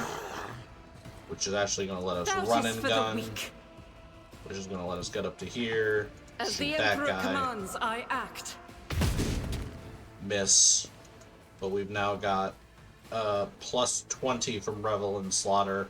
And it also gives us a bunch of critical damage and crit chance. Which is neat. You're basically out of the fight. You're never going to be able to reach anybody. You, however, leave this guy. Alright, that's a solid... Ooh, someone mess... 1 second, folks. Somebody sent me a little message.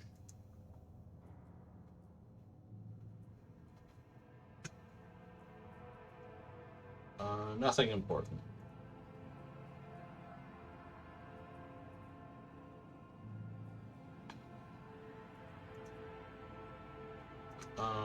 Alright. Well, let's gather up our loot. Flak chest plate, we'll keep that. Argenta might want that. Everybody's kinda... we definitely don't want scrappy auto pistols. Let's see this through. Those are not useful to us. A normal las gun? Who could use a normal las? I suppose... You know what? I suppose it would be good for me to have a normal las gun. I'm gonna put this on screen for a moment. Anybody wants to read it can.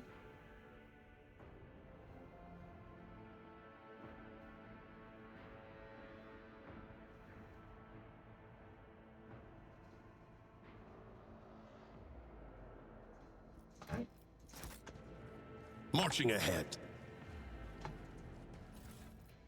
Do the same thing here.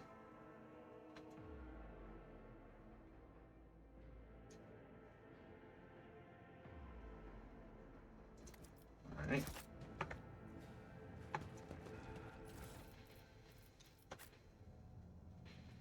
Oh. Did I pick those up? I think I must have. I must have. Yeah, I picked those up. Okay. Grab that book. This is just a random quest item. Examine. My actions speak louder than words. Zacharias Vernon the Magnificent of the 23rd year of this millennium, original. Interesting.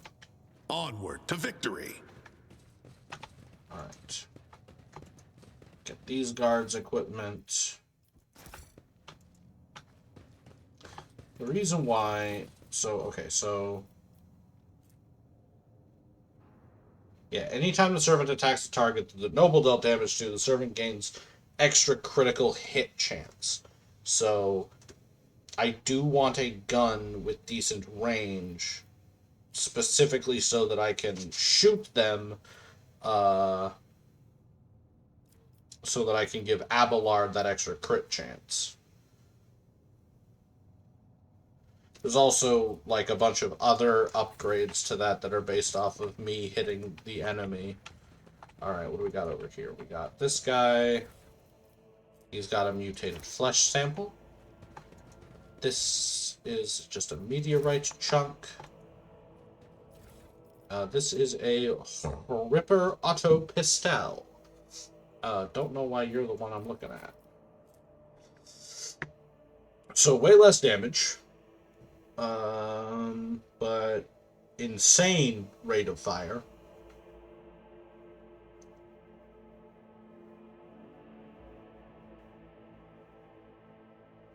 Less range. Less effective ammo, because this can only burst fire twice versus the stub revolver, which can burst fire 3 times. I mean, okay, so let's look at it this way. This is burst fire 2, so that's 14 to 24 damage on a burst fire if both hit. The Ripper Auto Pistol is 3 times 8 is 24 to 50.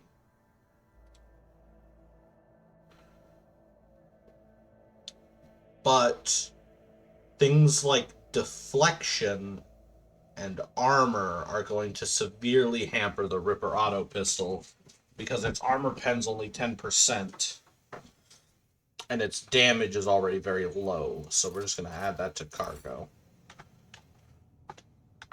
On that note, though, so I so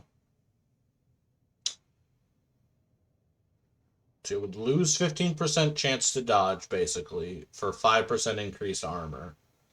I'm okay with that, because I'm not going to be getting attacked very often, on account of I stay in the back, mostly. And I do want the las gun. Again, purely for the long-range capabilities. Nothing for Abelard. You can also have a las gun. Again, just in case we need you to shoot something, and we don't want to risk a psychic overload.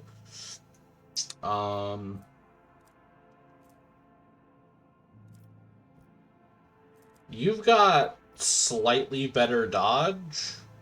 Yeah, see, you would actually be losing a lot of dodge chance, like almost 20% dodge for 5% armor, and that's untenable. Argenta, however, has already lost that dodge, and also her mesh chestplate is just better. So these go to cargo. This goes to cargo. Cargo. Cargo. All right.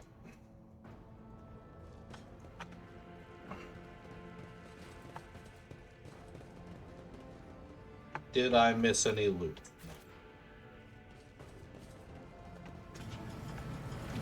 Keep your senses keen. Argenta, disarm that bomb. Thank you. The crew Right, continue to mourn Lady Theodora. I fear it may affect the performance of their duties in service of the Lord Captain. In his service will they find strength and fortitude. Only thus will they turn their hearts away from the frailties that lead to heresies. Got a little bit more loot.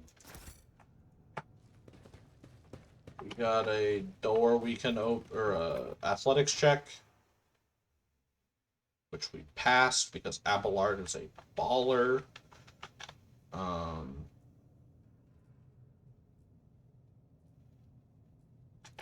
Which led to a little bit more loot. Ooh, right, a slightly better sword. Also, noble silk gloves. Hello, noble silk gloves. I'm a noble and deserve silk gloves. Ah, yes, 85 persuasion and a slightly better sword. A way better sword. Sorry, I lied. This sword rips. It even looks different. Hold on. It's got, like, caution tape on it. This sword fucks so hard it needs to remind you to be careful. Love that. Again, really just holding the sword so that if someone runs up to hit me, I do have a weapon to parry with. It is absolutely not about being able to fucking use it in combat. Oh.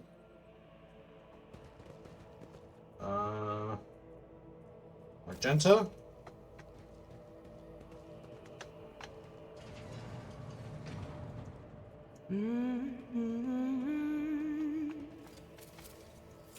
Make sure gotta also always forget. Sometimes. Yes? Gotta make sure everybody's reloaded. All Because souls cry out for salvation. sometimes it doesn't reload you after fights.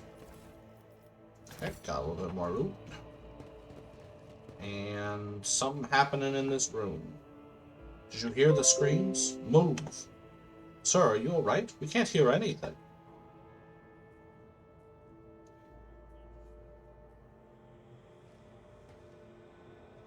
This guy got crashing out.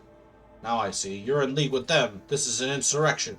Death to the traitors. Pow. Pow. This is why auto pistols suck, by the way. That guy fired like fucking 20 shots right there and didn't do jack shit against this dude in basic flak armor. You're all traitors. All of you. Blah. He died. Thanks for the free loot, jackass. That's just a flat chest plate.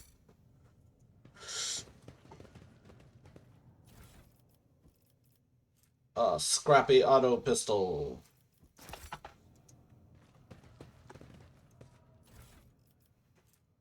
a data crypt. Alright, so. Stay sharp. Tech use 55. I mean, there's no point in not tech using. Now that was easy. So, like, you should always start with a base tech use, and then if that doesn't work, you use up a key, and if the key doesn't work, you use the other thing, the melt-a-bomb.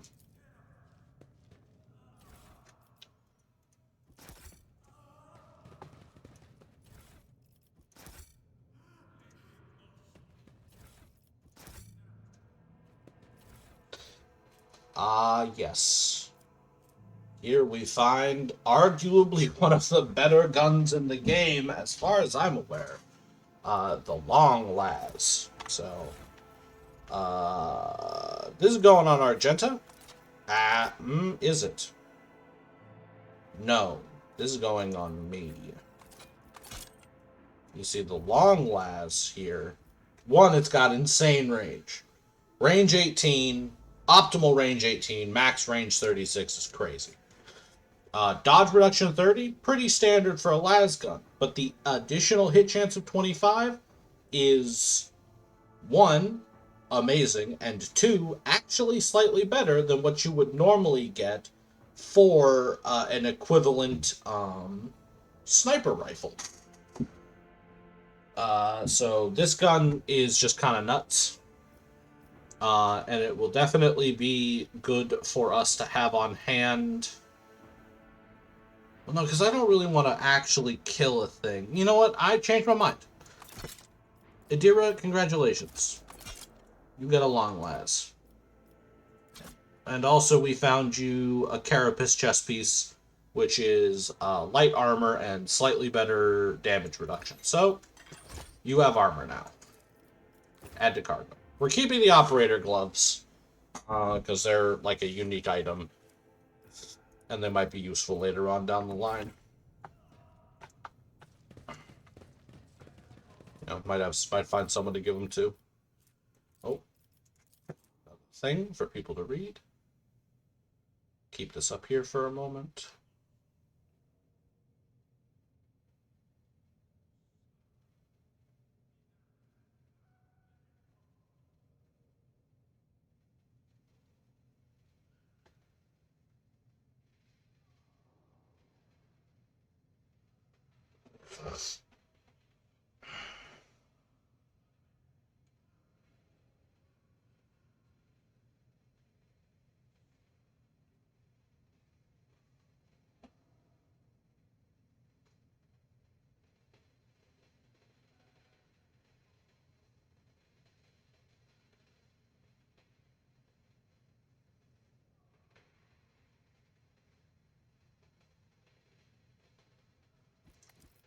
Alright, take that. Open this door.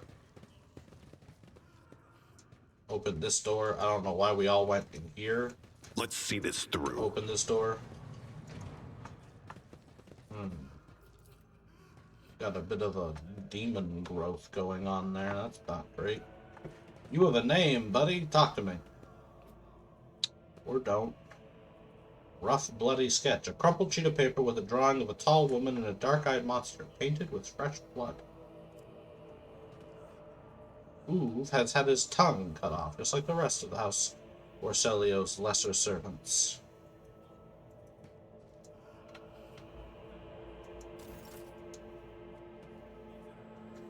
Marching ahead.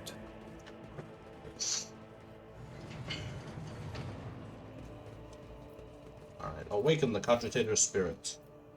Awaken the cogitator. You turn a few of the remaining dials and pull the activation lever. The cracked vid screen of the sacred engine flickers. The cogitator's insides emit cracks and groans, and the lumens oscillate at random. Request data on the station's navigators. Felic Orselio, main hall, alive. Theobald, upper chambers, alive. Calamira, upper chambers, dead. Alexis, lower levels, dead. Erasmus, dead. The child, upper chambers, biometric parameters, rapid heartbeat, elevated body temperature, stress levels exceed the permissible limit, status, unknown error, attention, calming procedures advised, attention, upper chambers inaccessible, error, the control rod is not present. If the rod has been misplaced, immediately contact the station keeper or the Navis Laboratorum custodian. Logs. Vox, The servant close to the child had started butchering one another. Again, an order came from above to have the remains reprocessed. The negotiations with the Winter Scales were a success. A new batch of servants will arrive in 10 moons. Escort them to the laboratory at once. It is imperative that we increase the new retainer's resistance to the child's powers.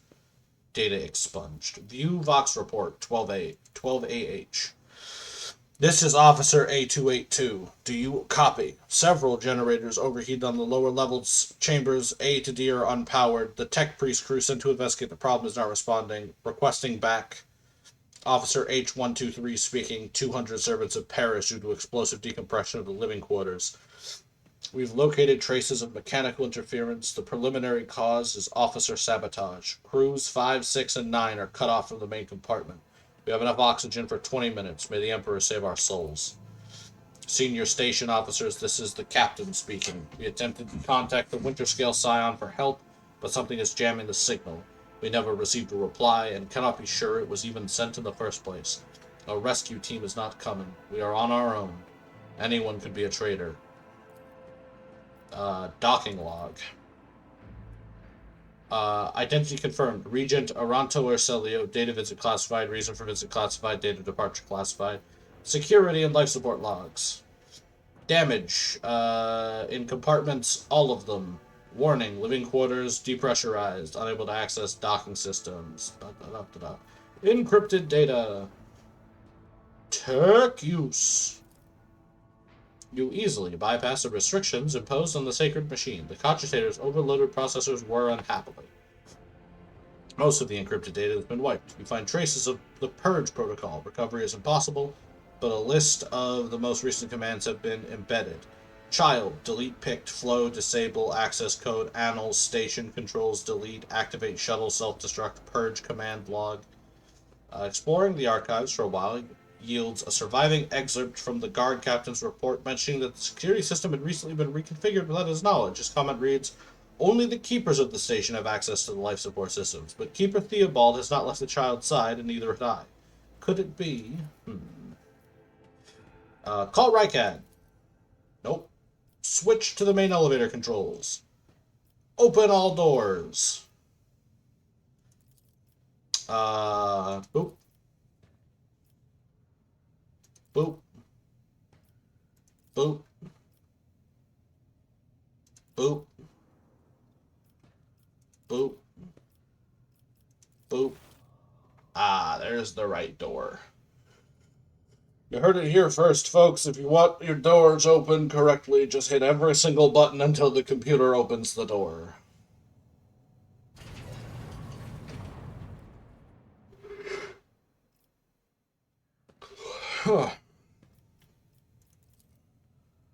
Main elevator controls. Turn the elevator on. Thank you. Alright, let's go get this control rod rebuilt. Victory. Let's go get this control rod rebuilt.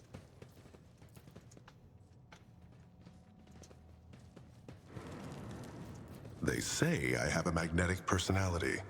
That certainly explains why I keep attracting trouble. Getting a little wibbly here. I don't really like it when it gets a little wibbly. Let's see. We got a data crypt. We got some regular flesh. We got some goods. Psi crystal. We got a biogel, black water, unidentified acid. Medicae.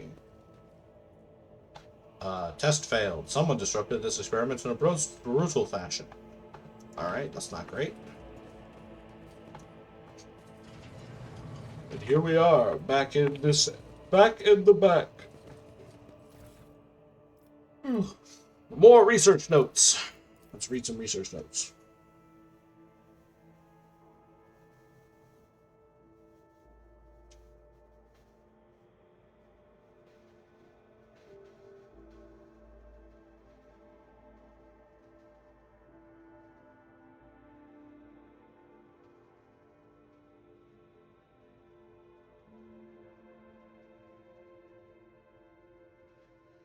Okay.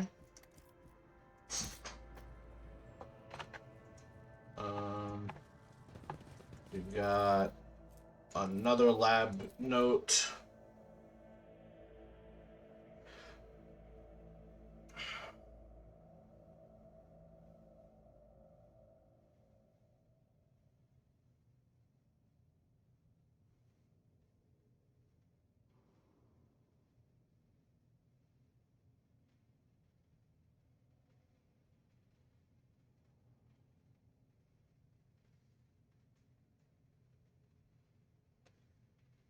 Oh, cool. That's all fucking gross.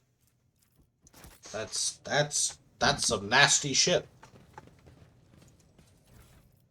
And adamantine. Okay. Let's seize the moment. Alright. Okay, so we've read all the notes. Let me see if I've got this right. So first off, we gotta crunch all this shit up into powder. The meteorite powder is useless to us, but the psi crystal and the adamantine might be helpful. So let's get all that crunched up. Alright, so and obviously we can do the control rod. That's easy. Boom, we have a control rod. We also leveled up. Yay! Now this, so okay. So let me just make sure I got this correct. This is the corrupted flesh of the mutated reacts to the crystals. We've got crystal dust somewhere in here. Okay, so corrupt, and that's data crypt 41OK. And also, I think it says, don't use the acid. So that would, and then, okay, so we want to, okay, so, tissue flask. Mutated sample. Data crypt connector. It was 41, right?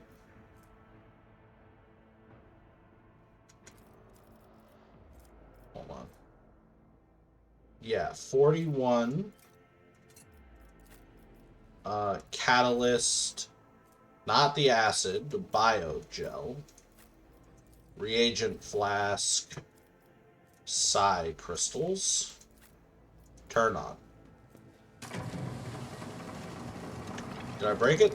Keep your guard up. Yo, I did it. Okay, cool. So that got us adaptive antidotes. Grants immunity to toxic damage and inflicts a -10. Okay, so that's neat.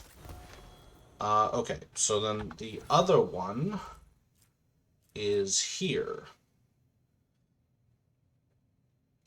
Adamantine dust and black water. And then untainted flesh. Okay. Oh, actually, hold on. I need to... Does it say the data crypt?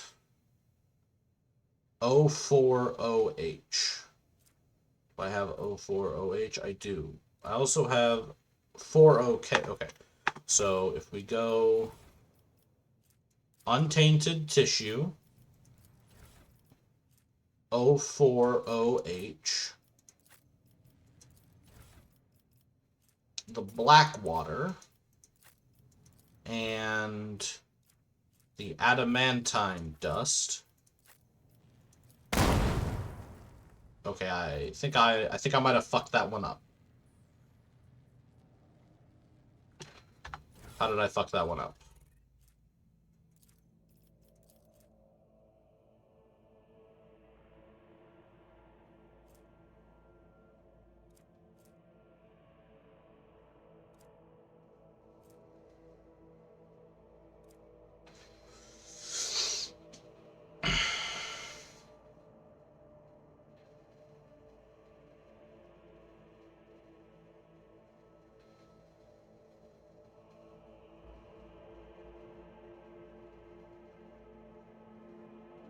Oh, the adamantine dust and the black water are... Okay, I was actually supposed to use the unidentified acid. Okay, well, I mean, okay, what can I do with you now? Just drop you? I don't want to carry around a bunch of fucking... Like, all of this can go to cargo. That can't. That can't. That can't. That can't. That can. That can. That can't. Alright, so I guess drop. Drop. Drop. Drop. Drop. I want to keep the sketch, the bleach. Okay. And then we get level ups. Level ups. Woo. Okay. So we definitely want commanding voice, right? Yes, we definitely want commanding voice because that's going to give us +6 to the voice of command range and +3 to all other abilities, which is good. And then we want fellow. Hold on. We get 1, 2, 3, 4, 5 stat boosts. I mean, I can't do intelligence actually. So, I guess we're gonna do fellowship anyways, because that's gonna let us get our fellowship up. So now we've done fellowship twice, so we're done with fellowship upgrades. Abelard, my boy Abelard. Okay, you actually get an ability at this level. That's interesting. Impetus, ramming speed, toughness.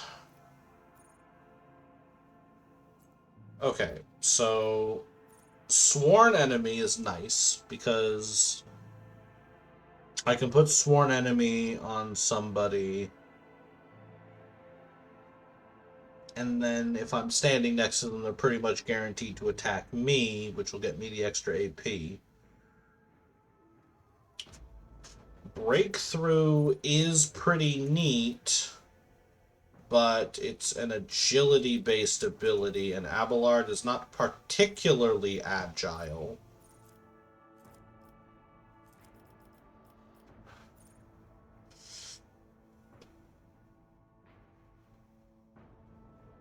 Forceful Strike would allow him to push a guy. Taunting Scream would allow him to make the people around him and the people in front of him pay attention to just him if they fail willpower. But Reckless Strike is just a bunch of extra damage. And Armor Pen. And parry reduction. Reckless Strike. I think Reckless Strike is worth it. And then we're going to take +10 to Carouse. He's so good at carousing.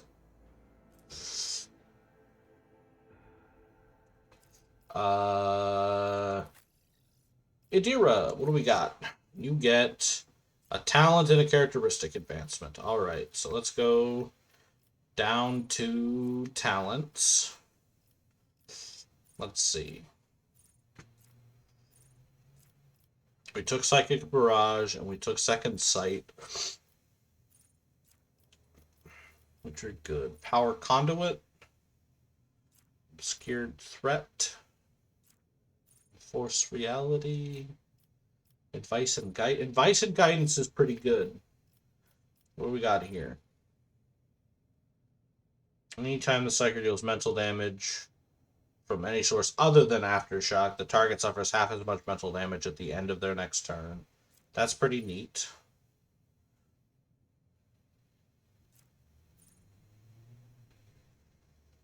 I mean, okay, so actually Aftershock is kind of wild because if we go to Psychic Assault here, that's a massively wide cone where everybody takes psychic damage.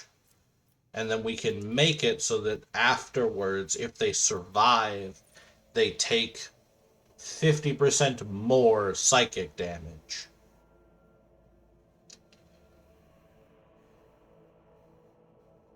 And then also we have other options. We have pain channeling.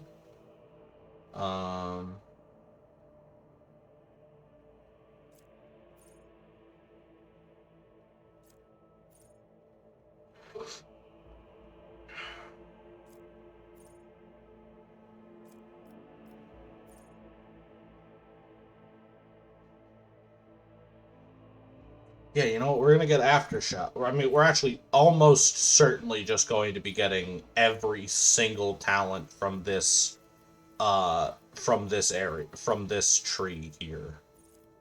But also we have to make sure that we pay attention to our level. So we're going to level 6, and we can upgrade at level 9, which is 1, 2, 3, 4, 5, 6, 7, 8, 9, which doesn't give us a talent. 10. Okay, so at level 11, we for sure need to upgrade. Kind of sucks that level 11 is the earliest we could do it.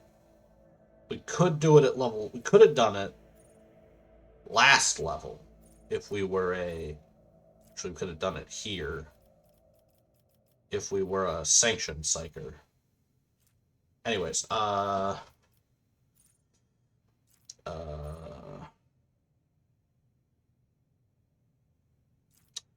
the fuck was I doing? Right, Aftershock. And then we did put a point into perception, but that was just to get it up to 50. After that, we are actually switching back over to willpower. It's gonna go willpower, ballistic skill, because ballistic skill actually does affect the damage we do with our psyker abilities, thanks to psychic barrage. Argenta. Come on, click the button. Argenta, you are, you also took a point of willpower, but you're not going to take another one. You're going to take, I mean, it's definitely going to go ballistic skill, and then probably agility. So yeah, ballistic skill. And you get an ability! So, it recommends we take controlled shot and dash. Dash gives us the extra mobility. Controlled shot allows us to shoot around our enemies. These are not problems we have. What we are going to take is either concentrated fire or rapid fire.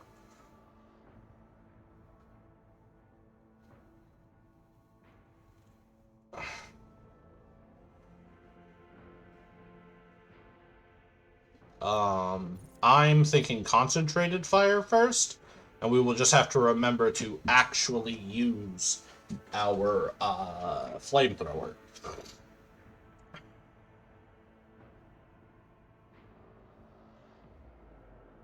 Yes, concentrated fire. And then there's also an upgrade to concentrated fire, I'm pretty sure. Which...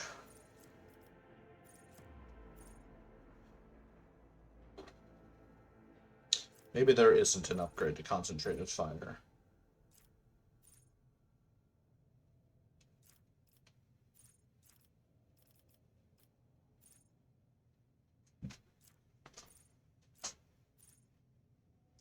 What am I looking for here?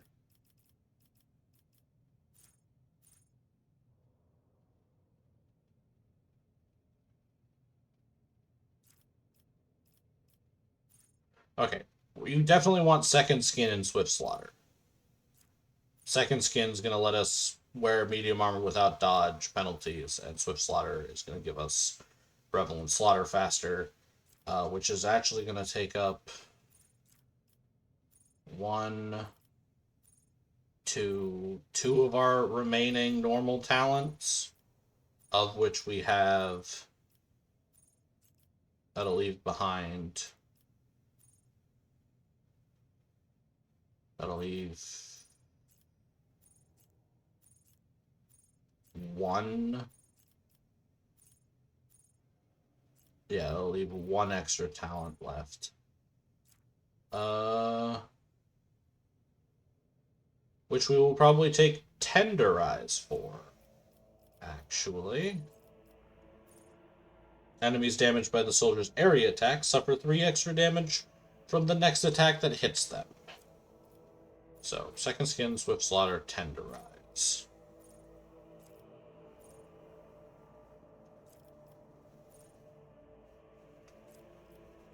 There's also unfaltering fire, which is the upgrade to rapid fire, but we don't really have room to get that this early. Anyways, complete. So yeah, we've got ballistic skill up and concentrated fire up.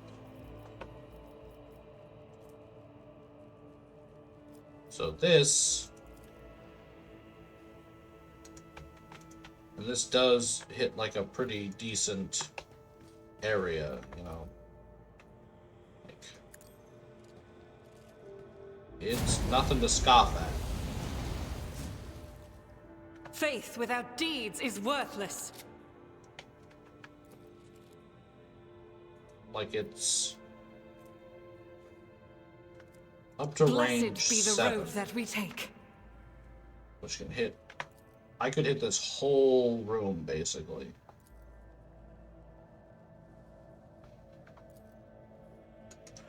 Anyways.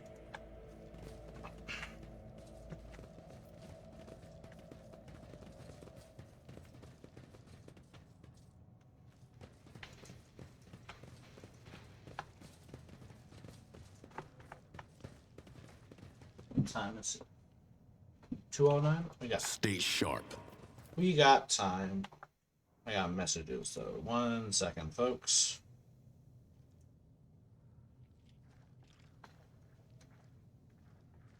Not important.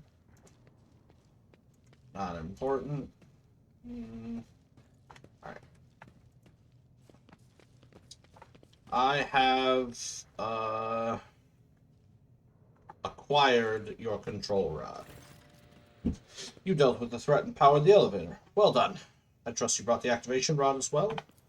The crossroads. There are 2 paths, both stained with blood, both leading to the accursed eye. They all wear masks, so poor and flimsy, they fall at the slightest touch, one hiding a blind man, another a traitor. Thank you, Adira. Tell me more. What paths? I cannot say. One is paved with blind faith, and the other with hatred and treachery. Both lead to tragedy. You simply have to decide what kind of tragedy you like most. Who do you see behind the masks? My whispers are giggling. They will not speak. They say that tearing off the masks is your concern. Thank you for your help, Adira.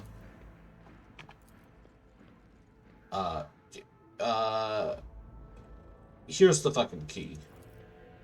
Thank you. I don't even know what to say. Status and honor prevented me from admitting it before now, but you have awoken hope in me. Hope that I might actually leave this station together with the mistress, which is why I'm about to ask one last favor of you.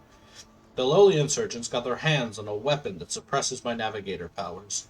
Their absence makes me a living target, but this weapon is useless against you, as is the bunch of lunatics wielding it.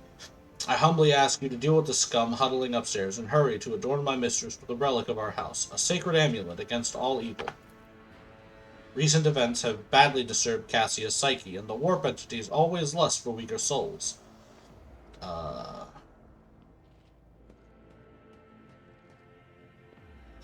And what will I get in return? You got everything you wanted. A loyal navigator and the undying gratitude of House Orselia. Ah, very well. Glowing stone. If you were going to need this charm, and may the God Emperor's light be with you.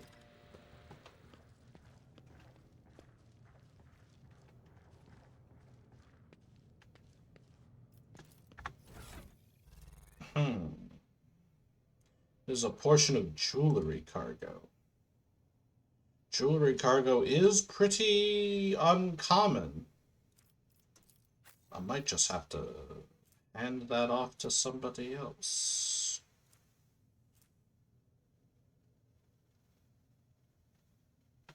Did you not get an upgrade? I can't remember. No, you get yours next level. Okay, that's fair. That's fair. And it's gonna, these ones are going to be strength, strength, and then weapon skill, weapon skill.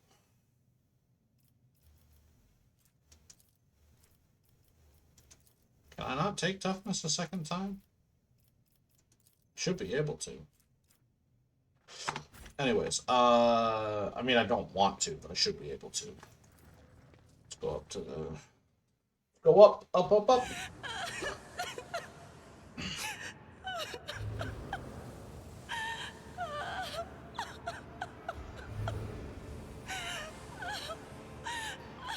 Everybody's big sad.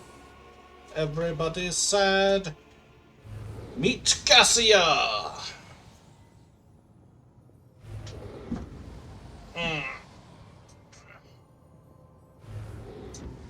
The pale figure, with unnaturally long limbs, covers her face with her hands, which are deformed with talon-like nails. Her deathly pale face is coated with blood that continually streams from her scarlet misted eyes. Her spiny gills, slightly hidden under her disheveled hair, twitch nervously at your approach. Only now do you notice the third eye on the young woman's forehead, hidden by a jeweled ornament. When your eyes meet, you sense overwhelming, soul-smothering power. Willpower test succeeded. You are enveloped in despairing grief, and an invisible hand closes around your throat, cutting off your breath.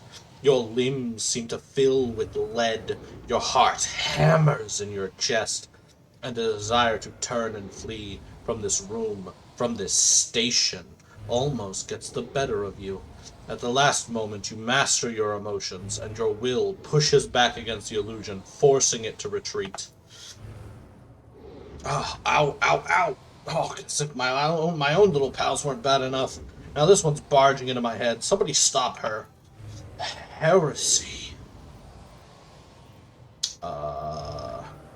Abelard, is this Lady Cassia, I presume?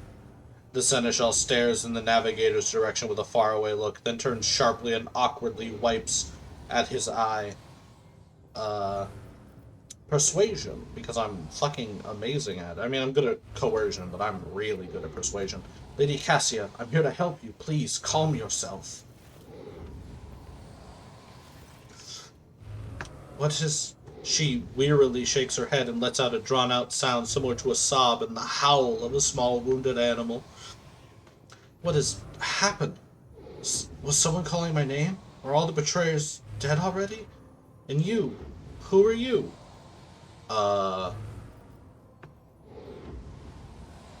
My presence here was requested by your faithful servant Felic Orselio. Felic, did he... Cassia's crimson eyes widen, but you cannot say whether out of fear or surprise. What is this? I feel faint. The heavy-set old man, who has been kneeling nearby, erupts into low sobs. His eyes, swollen from crying, dart desperately around the room, as though the veil of ignorance has just been ripped away from them. The child! Lady Cassia, where are you? Sacred child! Throne preserve! Despite his venerable age, the Navigator leaps up and rushes to the young woman's side. You... The old man shifts, revealing his face to you. It is threaded with jet-black veins, and his bulging, milking eyes bear a striking resemblance to those of a dead fish. A sickly sweet scent assaults your nostrils as the old man's flesh is rotting inside his husk. My eyes fail me, for they are unable to make you out as either ally or enemy. I am warning you, one wrong move will bring the wrath of House Orselio down upon your head. Watch out, Lord Captain. This one's so deranged, it's making the whispers shriek like crazy. He might just open that eye of his. Threatening the head of a dynasty is a grave offense, esteemed whoever you are. I mean you no harm. I came only to seek the Navigator's aid. I'll grant that you do not look like pirates who have come coveting the riches of a wrecked station, or like scoundrels in Felic's service. So who are you? Abelard!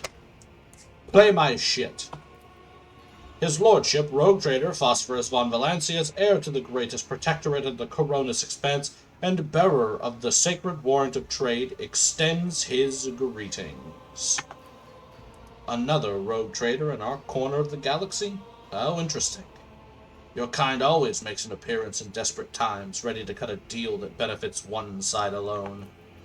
Given that you have so far not drawn your weapons, your intentions are probably peaceful, and so House Orselio now asks a service of you.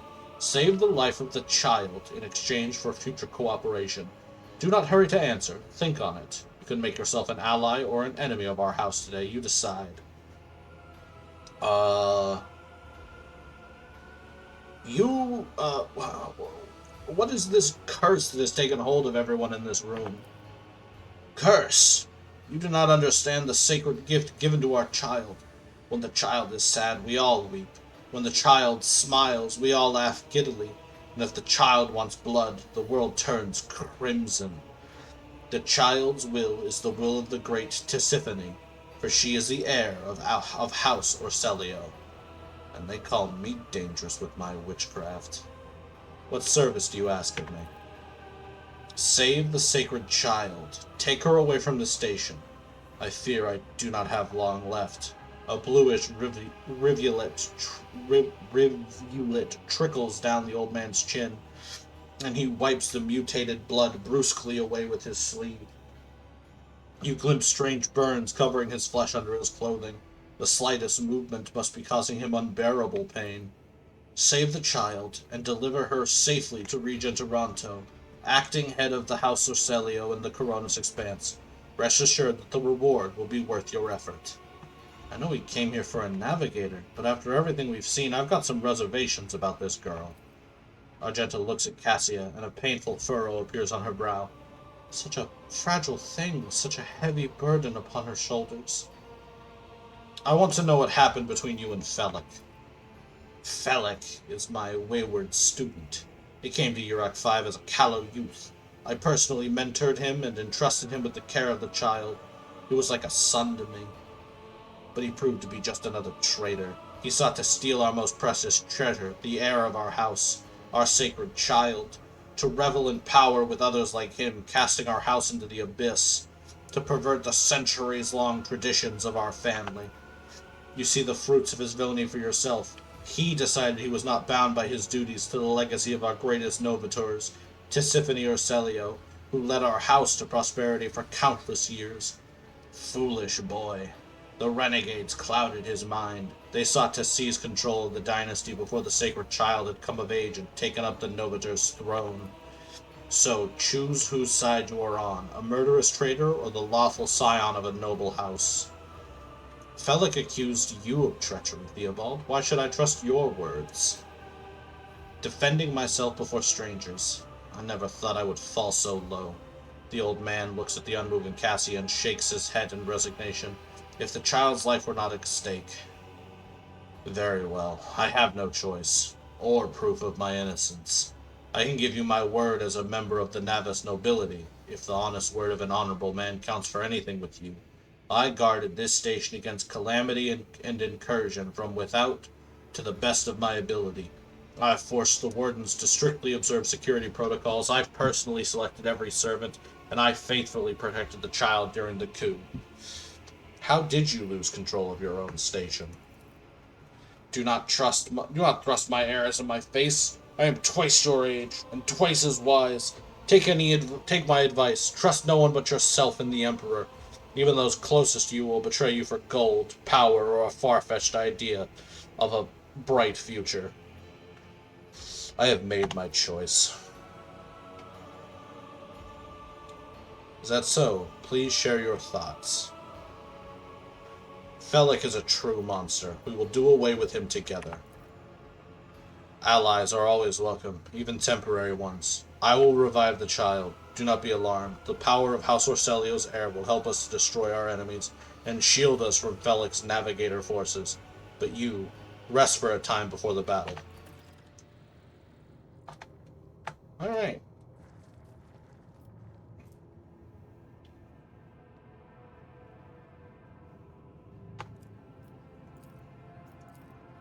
Painting. Dead bird.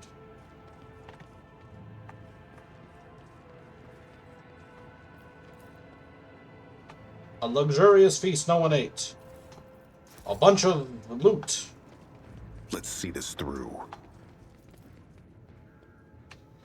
The Lady Navigator's private library.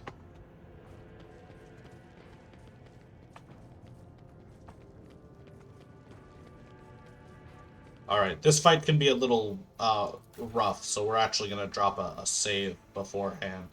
Because I don't want to have to do it again.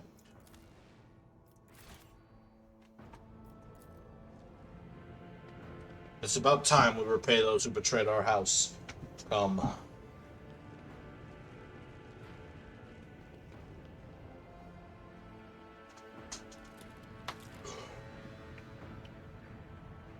rogue traitor, you treasonous worm. I knew I should have killed you.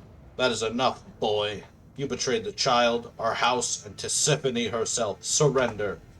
I am the savior of our house, and I am prepared to pay the ultimate price. Kill them.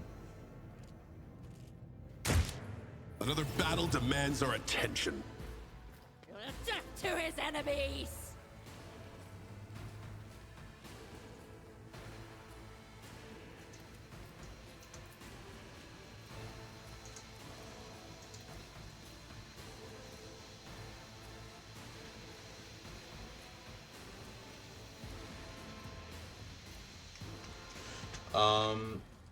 Well, we're going to do the thing we usually do, which is set up in the good cover that they provide us.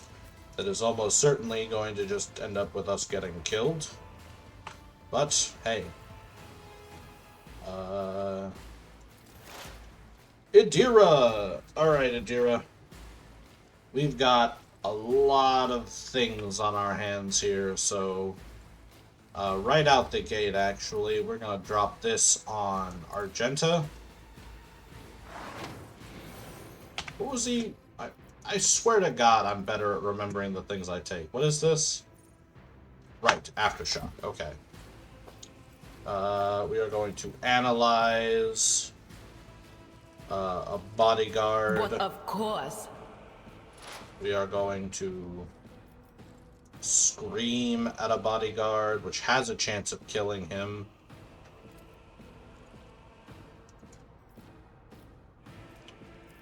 Yep. Is this more likely to kill? It is. Shoot him. Did not kill. Should have screamed.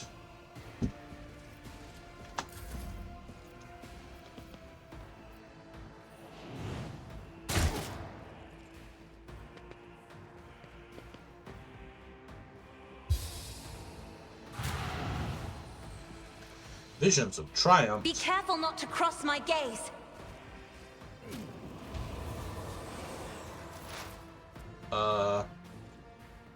Oh shit, it's my turn again? Oh, okay.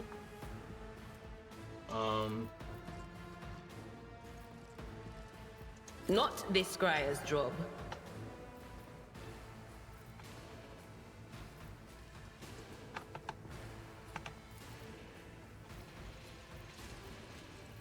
I mean, this is a guaranteed crit because I'm under the effects of Visions of Triumph, right? Is that actually on me? Because I don't see it on my bar. It was not actually on me. Argenta! Okay.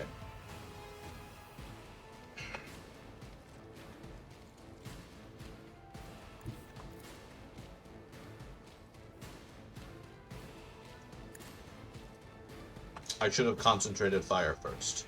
Eradicated. Alright, we are going to concentrate fire.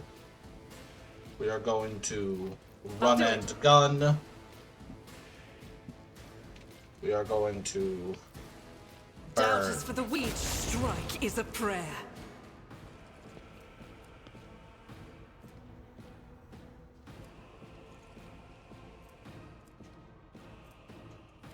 So the damage, base damage was 9 to 14. We had a 200% modifier, but then it's an area attack, so it had a half modifier, so it went back down to 14.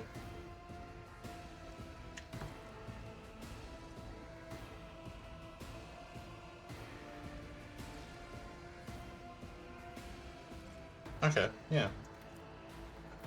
And then Furious Recital.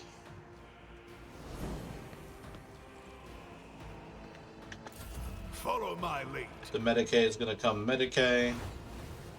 Break them around. The Defender is going to Defender. I must not falter. Duty prevails. Abelard!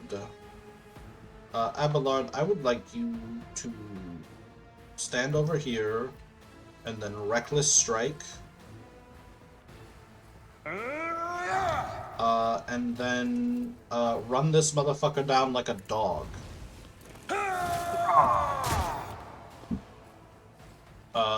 And then we are going to hit him a second time. It will be done. And then we're going to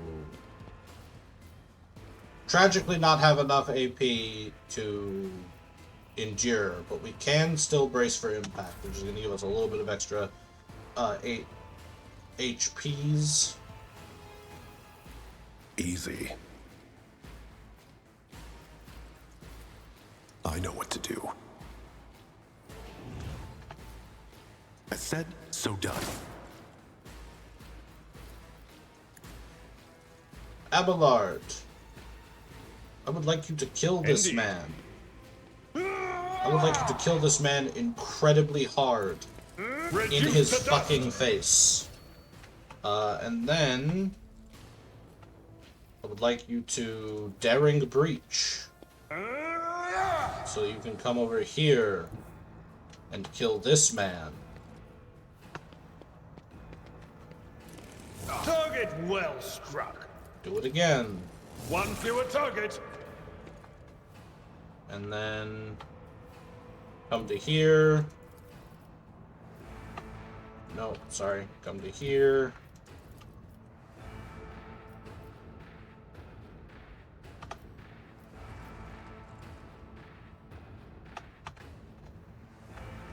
There are no further enemies on this side, so Tried actually and tested tactics are the best ones. endure.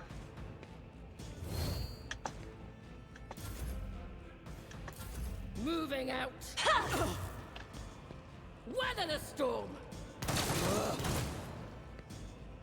Onward. Death to the heretics. Follow my lead.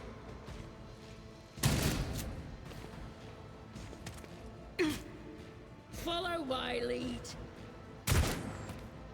Weapon at the ready. Oh. Stay vigilant.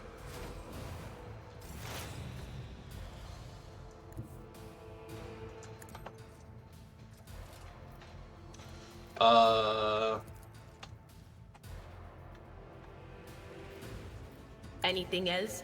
On me.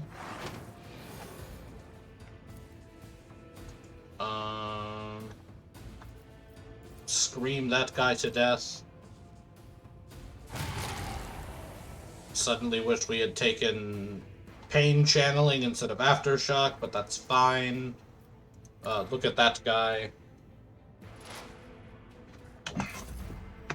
Theobald kills that guy like crazy. Oh, hey, Swamp Rat.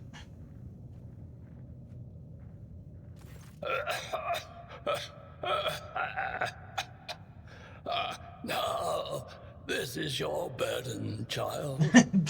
Survive.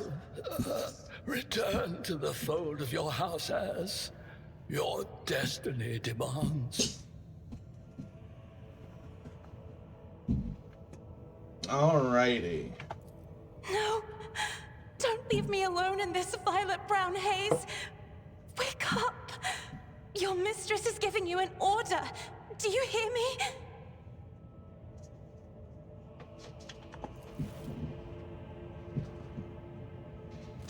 He was a fine seer of the warp. He fought for his mistress until the end. Yeah, no. Enough's enough. I've had my fill of waterworks, thank you. I regret that we had to meet under such circumstances. What need have I for your regrets? I just want things to go back to the way they were before. That line read specifically always struck me as like, I think the voice actress didn't realize she was supposed to be sad for the first half of it. Because what need have I for your regrets is spoken like it's just a neutral statement. And then it's like, oh, right, I'm crying over what is essentially my dead grandfather. for the rest of it, and it's very funny. What are you going to do to me? Lady Cassia, I, Phosphorus von Valancius, rogue trader of the Imperium of Man, offer you my protection and grant you shelter aboard my vessel. I beg your pardon, but what about my servants? Yurak 5 is still full of people loyal to House Orselio. All who can be saved will be given succor aboard my ship.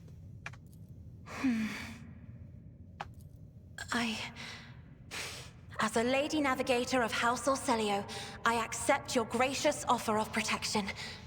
Please, take me to your vessel. I can no longer bear the pain of this place. Welcome to the crew. Also, loot your fucking grandfather's corpse for his stick.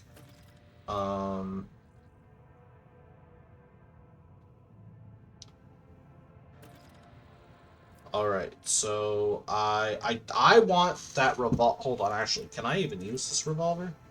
Strength 35. I cannot use this revolver. Which sucks. Actually. I guess, okay, so I don't need any armor body gloves. I don't need a second Staff of House Orselio. But I will take the Staff of House Orselio Guardian.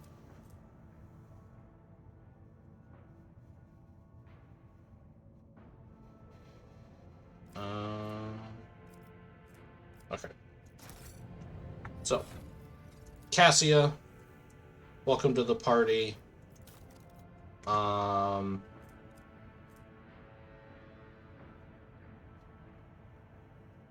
This actually is probably best used on someone who can do a lot of damage in like a wide area. So we're gonna add that to you. Hit and crit chance is an Argenta item for sure. I'm okay with you losing crit protection. That's fine. 5% hit chance is way more useful. You are dogmatic, so you can have a helmet. Also, I want your helmet always turned off.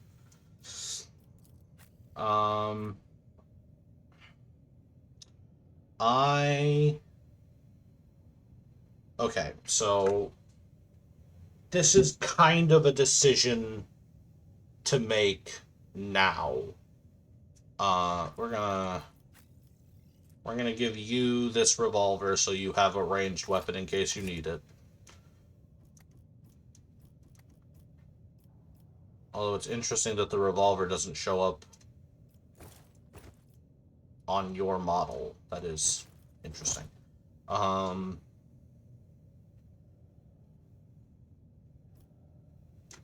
Okay. Go to the level up screen. Okay, so she's started with Inspire Courage. That ally against 5 temporary wounds. That's good. Okay. So I definitely want to do just whatchamacallit, I want to do exclusively Navigator stuff with Cassia. There are other I'm an officer. I can do officer things. She can do Navigator things. So her fellowship is not strictly very important to me. It's just about the willpower and the perception. On that note, we're going to start with willpower. And we got a common talent. So,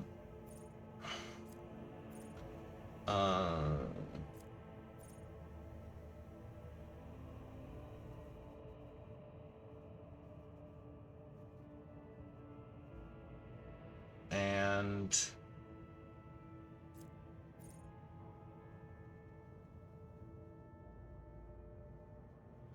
whenever an ally in combat gains an extra turn, the Navigator gains a stacking +5 bonus of willpower until the end of combat. Okay, that's good. We're going to take that.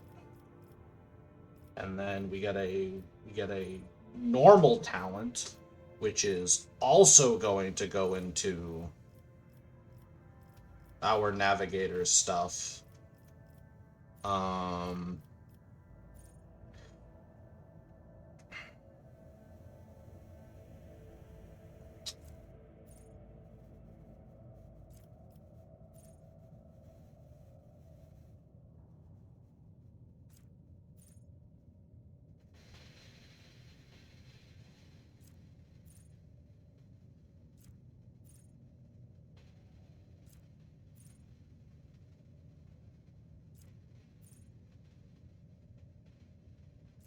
What is this?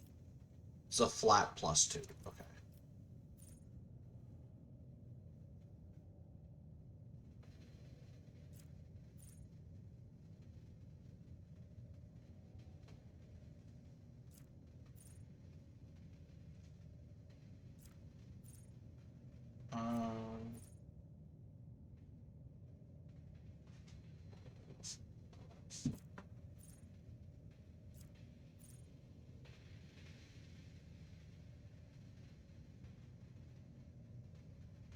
We're gonna go with mind over matter first, for the bonus wounds, and also to make it so that she uses her willpower for all of her resistance tests, which is just, frankly, a stupid ability to have, but it's amazing. And we're gonna give her another willpower boost. So her willpower is now 65, and she now has, I think, yeah, she has as many wounds as Abelard, who has an insane amount of toughness. And then when her upgrade time comes, we have some options, because obviously there are,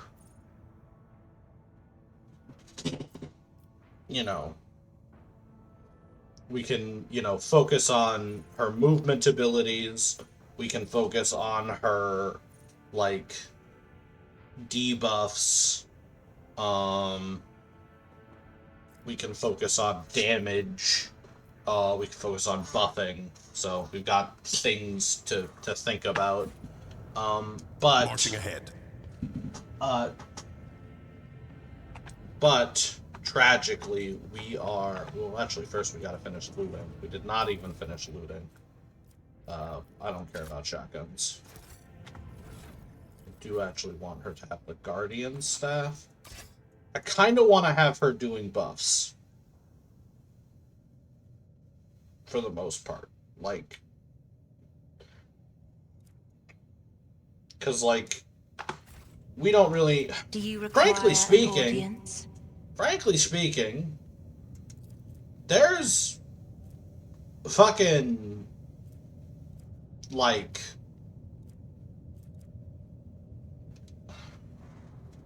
there's really nothing in her kit that is going to outperform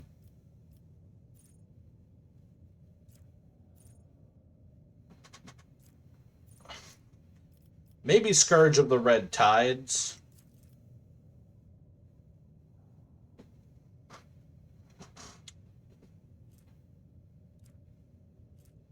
No, this is the exact same damage, basically. Yeah, I think we're gonna go Reveal the Light into Mend Reality.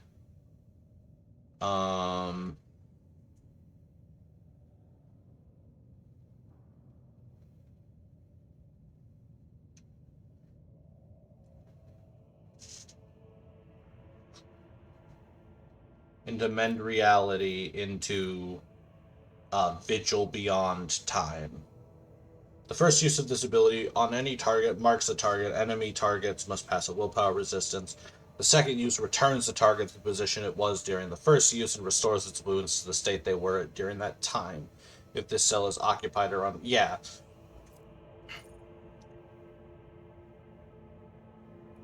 Or show the path.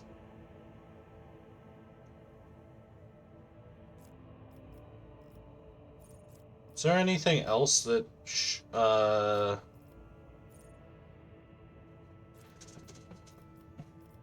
mean, actually, we'll probably get Show the Path and Mend Reality and Vigil Beyond Time and also Glimpse of Fate at some point. Glimpse of Fate's kind of crazy too, because it's willpower based and it's 3 different buffs that all exist independent of each other.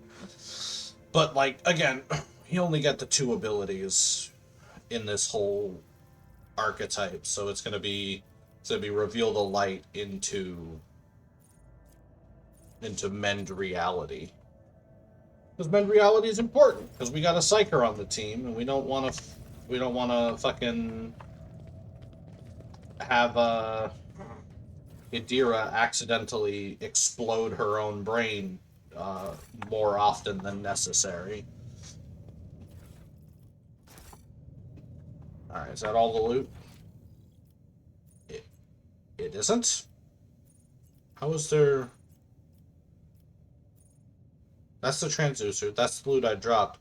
There's loot back there. Hold on. Can I go back there?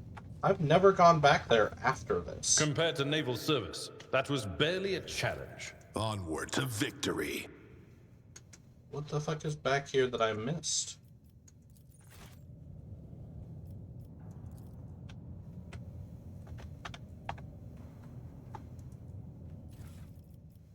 Oh shit, the Warp Seer goggles. Damn, okay. How did I miss those? Well, hold on, who's... Okay. You've got bonus lore warp just from being a navigator, but you're also not particularly smart. You're also not particularly smart. Let's see. What? Hold on. What skills do you even have right now? Persuasion. Right. Right, because they want you to be talky. But I'm talky. Okay. So, you've got +5 for being an unsanctioned psyker.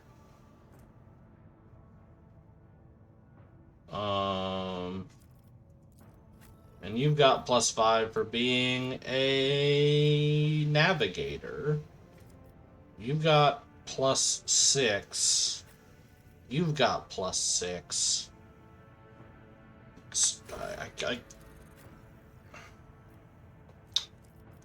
What do you know what? You're not wearing anything on your head. You can have the Warp Seer goggles. You're my warlord. You're my lore warp character.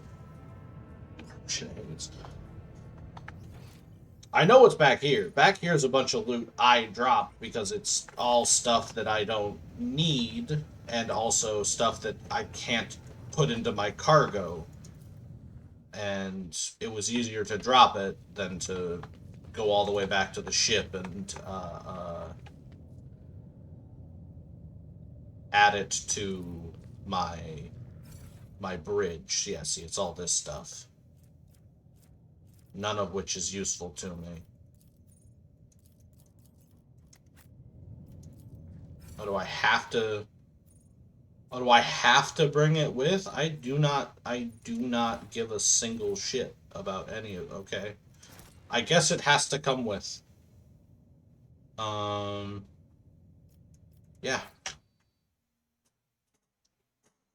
I did not realize it was a requirement, folks.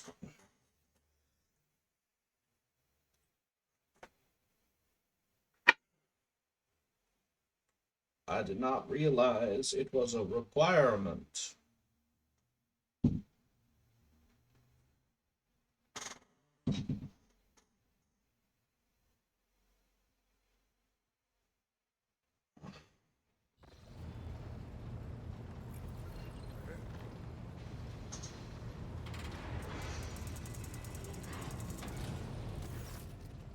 Lord Captain, Lady Navigator, welcome aboard. The Sanctum Navis has been prepared for the communion ritual.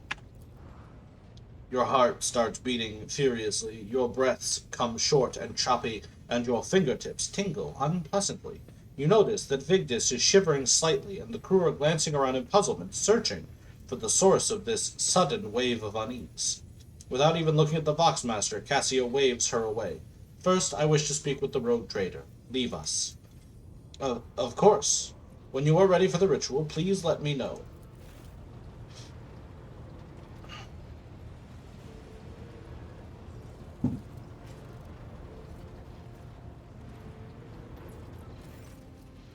Yeah, I don't like going to the rogue trade. I mean, actually, you know what? With the new DLC, since you can take baths and it gives you a small buff, I guess there is actually a reason to go to the rogue trader's room.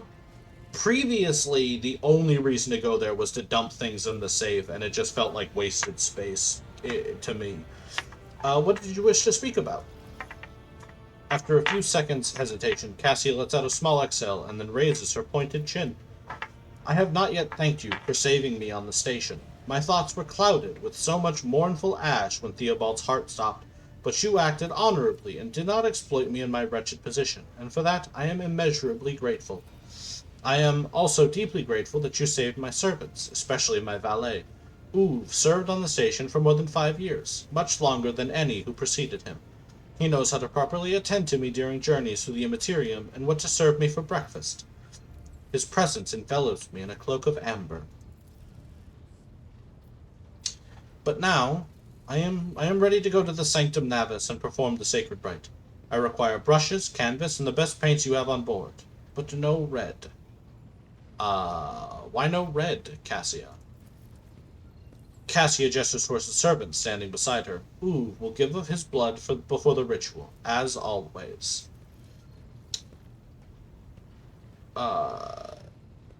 Tell me more about what the ritual entails. I doubt the uninitiated can understand the mysteries of navigation, but I shall try to explain the essence of it. I must merge my mind and will with the machine spirit of the ship, so that I become one with the vessel. Cassia lifts a lock of hair from the back of her neck, revealing gilded implant ports. After that, I use the House Orcelio ritual, which I am loath to reveal to you, to free my mind of all errant thoughts, and then it is time to open my third eye and peer into the depths of the warp itself. Among the nightmarish visions, mirages, and creatures of the abyss, only the light of the Emperor is the truth that will lead me from star to star, from system to system. Oh, the light. The guiding thread so fine it can slip from one's grasp at any moment. Cassia unfurls her hand as though dropping something. But you have nothing to worry about. The navigators of House Orcelio never lose their course. Blood. It's for the blood paint. Yeah. I shall ensure the necessary supplies are delivered to the sanctum. I shall take my leave of you for the duration of the rite. I ask that you do not follow me. Few can survive the gaze of my warp eye when it is open. I don't know if you played the tabletop version of this game, Rat, but in the tabletop version, the upgraded version of the lidless stare, literally, it doesn't even do damage. It literally just kills anybody who fails their willpower test. Like, just outright. If you are in front of the Navigator when they open their third eye, you just die.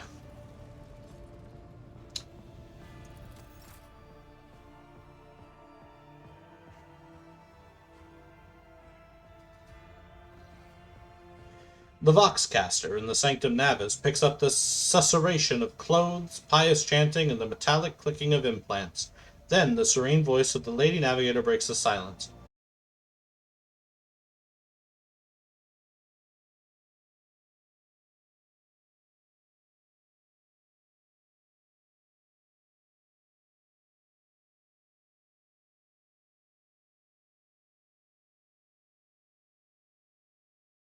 On the ship, as you command.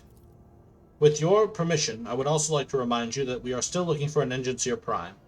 Both the vessel and its machine spirit are, and I'll also be adding a YouTube channel as a backup for the VODs, so if you miss And if you missed anything earlier and you want to find out what happened, it will be available on YouTube.